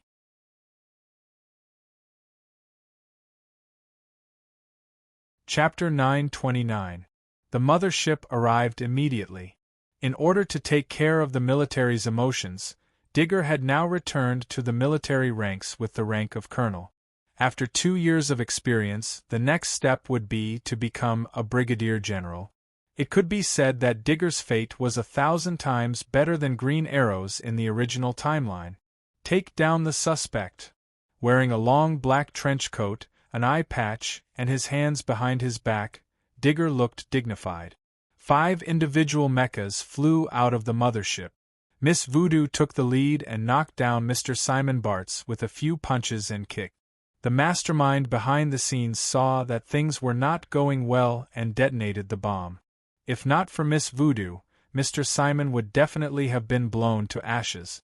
After a few simple questions, he learned that it was just an ordinary car bomb. Digger was a little disappointed. It was not that he was not patriotic, but the target was too small and boring. He handed the suspect to Amanda and continued to support other places in the mothership. Amanda did not pay much attention to an Arabian car thief. Such a small character was in her missing file every day. If he did not sign 7 or 8 documents every day, it meant that he was not doing his job well. However, just as his subordinate finished interrogating him, a green ring flew over and took him away with a whoosh. Amanda was unhappy this time. Many years ago, when Abin Su crashed on Earth, it was also the ring that flew away and chose Hal Jordan. After that, the battle at Seaside City happened right under her nose. If it wasn't for Sia, Black Panther would have died. If Thea was there, she would have told Black Panther that this was the ring from back then. Honesty had not changed at all. Hal Jordan was sacrificed. His ring seemed to obey a will and returned to Earth and chose a new owner. Simon Bartz was not taken far by the green light ring before he was intercepted by the Alliance. With his level, he could not beat a superhero, not to mention all the other superheroes except Thea. However, his luck was heaven-defying. The few of them were not hostile to the Green Lantern, and the assimilated people of the Third Army were wreaking havoc nearby, drawing away most of the troops. Simon Bartz relied on the wisdom he had developed in countless pursuits since childhood to shake off the Flash and ran back to his residence alone. Realizing that his home was not safe, he hesitated for a moment and rushed to the hospital. His brother-in-law, who was also his good friend, had been seriously injured in a car race. Even though he had used the most expensive medical cabin of the Quinn Group, after several resuscitation attempts, he had still ended up in a vegetative state due to his injuries. His sister, whom he had relied on since childhood, had lost all hope in life because of this. Now that he had obtained the legendary omnipotent green light ring, he felt that he should do something for his family. It was already late at night, and there were only a few people on duty outside the ward. He quietly opened the window and jumped in. He raised the ring and pointed it at the patient who had been sleeping on the bed for years. He said in a low voice, "Quick, restore his consciousness." The ring flashed with a green light, then completely extinguished. "Help me, he's my family. I beg you, please wake him up. This is my only request. He's my friend. He's the only person my sister can rely on. Please." The green light flickered in and out of the ward, like a naughty child playing a game. As a fugitive, Simon Bartz didn't know how much time he had left. He still hadn't given up hope. If 1 time wasn't enough, he would do it 10 times. If 10 times weren't enough, he would do it 100 times. He felt that the ring was omnipotent and could naturally wake up a vegetative person. A strong obsession crossed the distance in an instant and floated to Thea's ear. The young lady was trying hard to read Haruba's memory, and the sudden call made her slightly stunned. How did the green light ring call her? Did you get the wrong person? Moreover, the blue light could heal, but the green light had no healing effect. This caller thought that the green light was omnipotent. How ignorant! Although modern people couldn't understand it, the green light ring and the other lights were very materialistic. They were proper technological equipment, not wishing machines. The young lady didn't know whether to laugh or cry. She carefully analyzed. At her current level, the cause and effect of many things were very clear. She could understand the whole story with a little thought. It's Hal Jordan's ring. She pondered for a moment. If it was just Hal Jordan, it wouldn't matter. Whether he died or not had nothing to do with her. But this ring was different because she had worn this ring before. Although the time she wore it was very short, from her point of view, there was a cause and effect between her and the ring.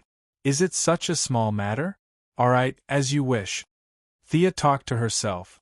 This was between her and the ring. It had nothing to do with Hal Jordan or Simon Baz. She didn't even need the power of death to wake up a comatose person. She only needed a small part of the soul to complete it.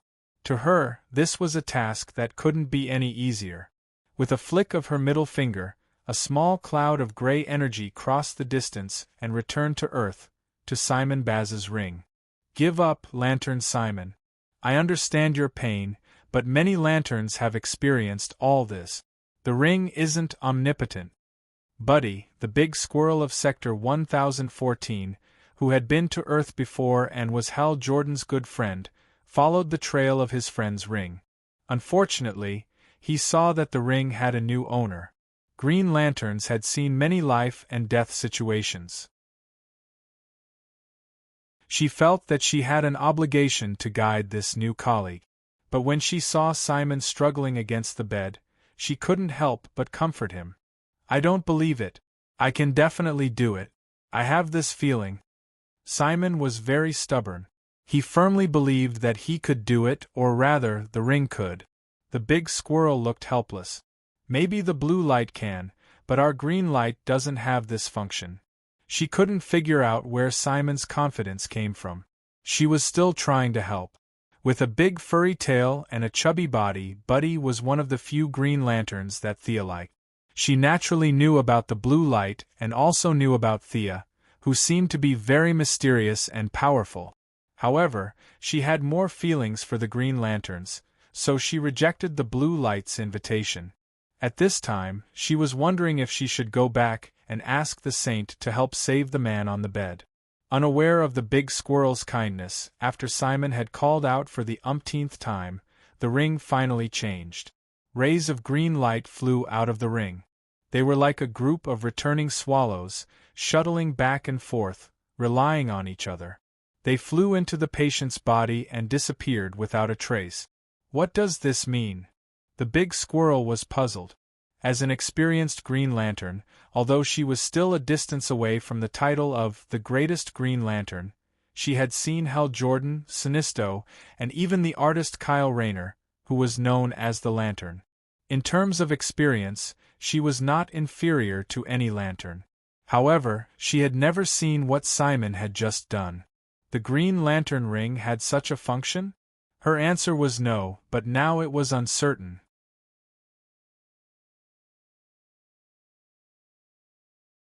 Chapter 9:30. Big Squirrel Buddy waited patiently for half a minute until the green light completely dissipated, but the patient was still in a deep sleep. His breathing and expression were the same as before. Blinking a pair of big watery eyes, Green Lantern Squirrel lowered his head and pondered over what to say. She was afraid of provoking this new colleague, so she wanted to be tactful. Green Lantern was not omnipotent. It was just a tool, not a statue. Big Squirrel was about to ask Simon to give up on this unrealistic idea, but when the words reached his mouth, he forcefully swallowed them back. Because the patient had woken up, the effect was immediate. Buddy could guarantee to the squirrel god that the patient had been in a vegetative state a second ago, but in just a second, he had completely woken up. Other than being a little weak, Big Squirrel guessed that it was probably due to hunger. There were no cognitive and behavioral problems. "Oh my God, you're really a miracle worker, Simon." The title of miracle developer had accompanied Simon Bartz for his entire life, and his legendary life had begun when he met a big squirrel. Without saying much to his brother-in-law and good friend, Simon felt that since the ring had responded to him and completed an impossible task, then he should also be prepared to gamble with his life to solve the current crisis that Earth was facing. If possible, he wanted to avenge the original owner of the ring, Hal Jordan. When Simon Bartz embarked on his path as a superhero, the Earth had already become a pot of porridge. A few speedy superheroes had spread out and destroyed the Third Army with all their might. In Star City, Diana volunteered to come here to help because of some reasons that everyone was aware of. After working together with Green Arrow and Mr. Excellent to take down hundreds of assimilated members of the Third Army, before they could even rest, they saw a silver figure rushing toward them from afar. The other party did not even slow down and just brushed past Green Arrow. Green Arrow was not wearing mechanical armor, but a hooded figure holding a bow and arrow. Green Arrow was caught off guard. Even though Diana pulled him back, the silver light still cut open a bloody wound on his shoulder. Without having time to bandage the wound, he turned around and shot an arrow in the direction of the enemy. At the same time, Mr. Excellent's T-ball released an electric net at the target. The enemy was extremely fast, like a graceful swan. With a nimble turn in the air, she dodged the arrow and electric net.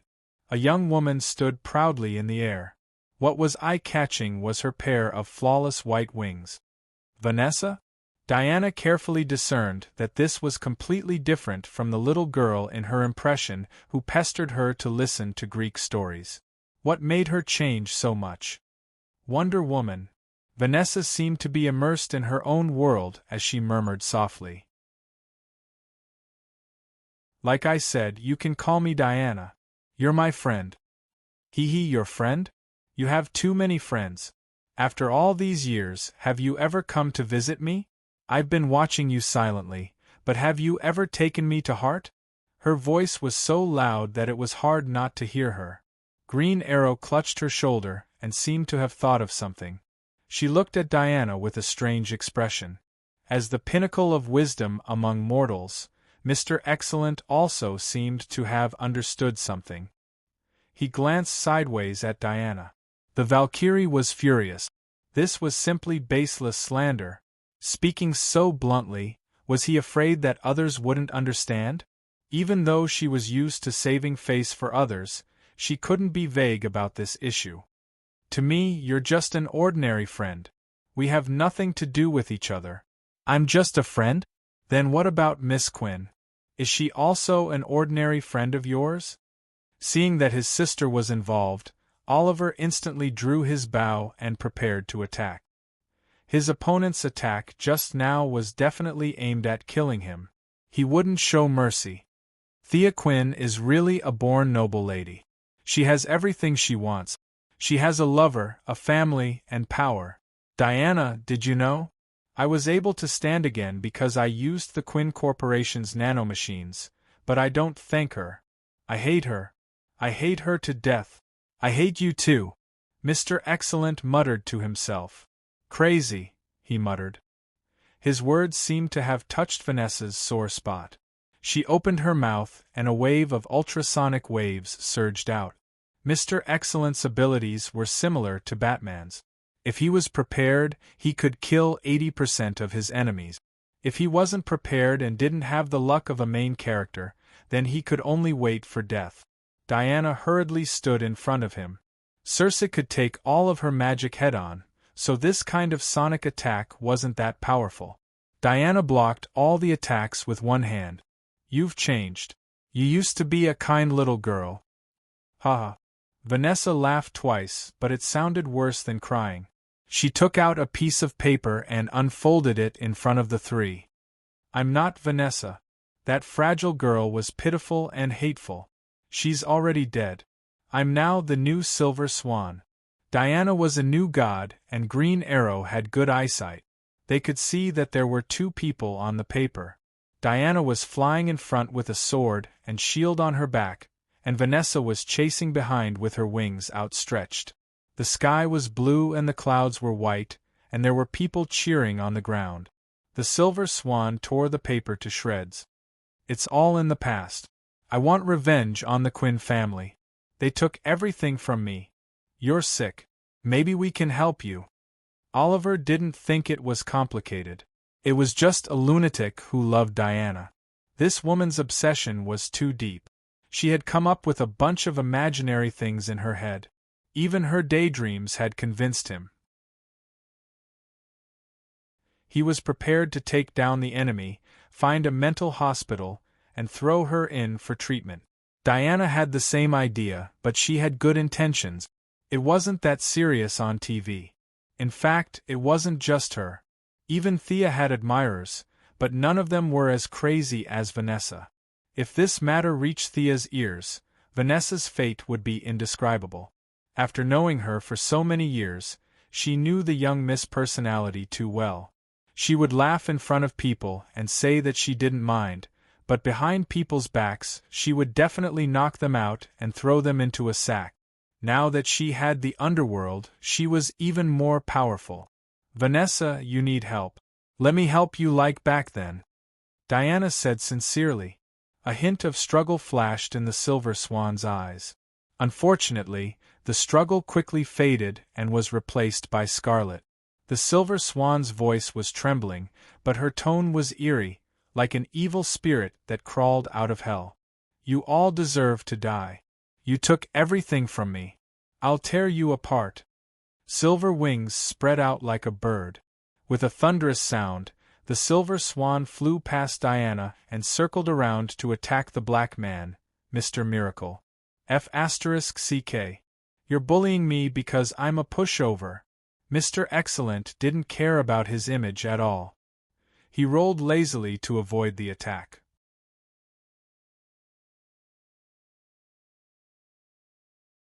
Chapter 931.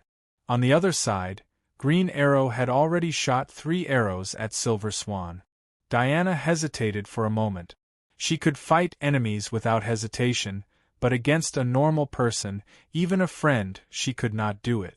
Fortunately, her combat power was high now, and her attributes were superior in all aspects. With a casual glance, she found several flaws in Silver Swan. Her opponent was just a ballet enthusiast, and Green Arrow's archery was undeniably the best in the world. She dodged the arrows awkwardly, mostly relying on her high speed to dodge.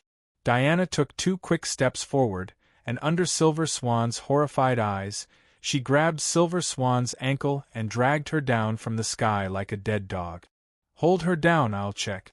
There seems to be a problem with the implanted device in her spine." Mr. Excellent looked more like a researcher than a superhero. His T-sphere contained almost all the common functions of modern technology. He quickly opened the operation interface, aimed at Silver Swan, and began scanning. "I suggest you let her go." A short, middle-aged man wearing glasses walked out from the shadow of the building. The middle-aged man's hairline was a little high, but his aura was not weak at all. His head was held high, and he looked at them with a slightly scrutinizing gaze. "Stop, stranger." Green Arrow drew her bow again and spoke first. Diana did not steal the limelight from him due to various considerations. The middle-aged man ignored the arrows and raised his hands calmly, indicating that he was unarmed. "I'm just a normal person, I don't have the ability to fly in the sky like you." Although he said it casually, the hostility toward superheroes in his tone was very obvious. "Let go of Silver Swan, unless you want to see Star City turn into a sea of fire. By the way, the remote control is with my companion. If I don't return in a minute." The middle-aged man's tone was relaxed, but his eyes were cold. Oliver looked at Diana. He hoped that the Valkyrie had some supernatural ability to defeat this middle-aged man, and then subdue the companion he spoke of. "He's just a normal person. He has no abilities, no magic, and no technological equipment." Diana first observed the middle-aged man. At her level, there were many things that could not be hidden. "But I can't see if there are any enemies around me. There are many things that Thea can do that I can't." Diana was a little depressed at the mention of this. She was a very pure warrior, and she had only started learning magic recently. He was good at lifting buildings and towing ships, but it was difficult to find an enemy in a residential area with complicated terrain. Without the super speed of the Flash, Superman's X-ray vision, and Thea's time stop, Diana can smash a planet with all her strength, but her search ability is really not strong. "Why are you threatening us with the safety of Star City citizens? We don't even know each other." Diana tried to find some clues from the enemy's words. The other party was not fooled at all. "Let go of the Silver Swan, madam. You should go find the bomb. That's what a hero should do." "Why are you doing this? Don't you know that Earth is facing a crisis now?" The Righteous Alliance was eliminating the Third Army on a global scale. She really did not expect someone to cause trouble at this critical moment. Did these people think that the Third Army would let them go? "Madam, you have your duty, and I also have my mission. I don't care how many people will die on Earth, but let me remind you that there are only 30 seconds left. My companions are watching me from afar. If my freedom is restricted, then Star City will become a sea of fire. Call a few more companions, I have installed 6 bombs." Diana had no choice but to let go of the Silver Swan. The Green Arrow used a skateboard, and Mr. Excellent's T-Ball had the ability to fly. The 3 of them split up. Diana called the Flash and Felicity, who were also in Star City. The other party's installation was very obvious and did not hide at all. The 6 of them searched the city and quickly removed the bombs. When the dust settled, the middle-aged man and the Silver Swan were long gone. The identity of the Silver Swan was not difficult to find, but the identity of the middle-aged man was a question that lingered in their minds. Felicity quickly used the Quinn Corporation's database to search. Whether it was the medical cabin or the cooperation with many government and military departments, the Quinn Corporation's database was the richest in the world. In the beginning, when faced with the attacks of hackers from all over the world, the hundreds of network experts that Felicity had gathered could not withstand it at all. Later, Thea had to open up some artificial intelligence access to the corporation's network department to resolve the crisis. The huge satellite and database data were compared. The middle-aged man did not jump out of a crack in a rock. His identity was quickly found out. Caden James, a very famous hacker. I once imitated, I should say I used a small program that he wrote. Felicity was still joking. She was not familiar with the Green Arrow in this time and space, but she still knew her. Even though she had been on land for many years, she was still exuberant when it came to her old job as a hacker. Why is she looking for trouble with us? Diana also knew Felicity and knew that she was Thea's good friend. This question stumped everyone. The Flash, the Atom Man, Felicity, and Mr. Excellent, who came to help, split up to investigate. Caden James was recently arrested by the Heaven's Eye Society for the crime of endangering national security. Felicity had more contact with the military and the government, so she was the first to find a clue. 10 days ago, a sum of $30 million was transferred to his account. The Atom Man, who had a close relationship with many banks, followed closely behind and found clues.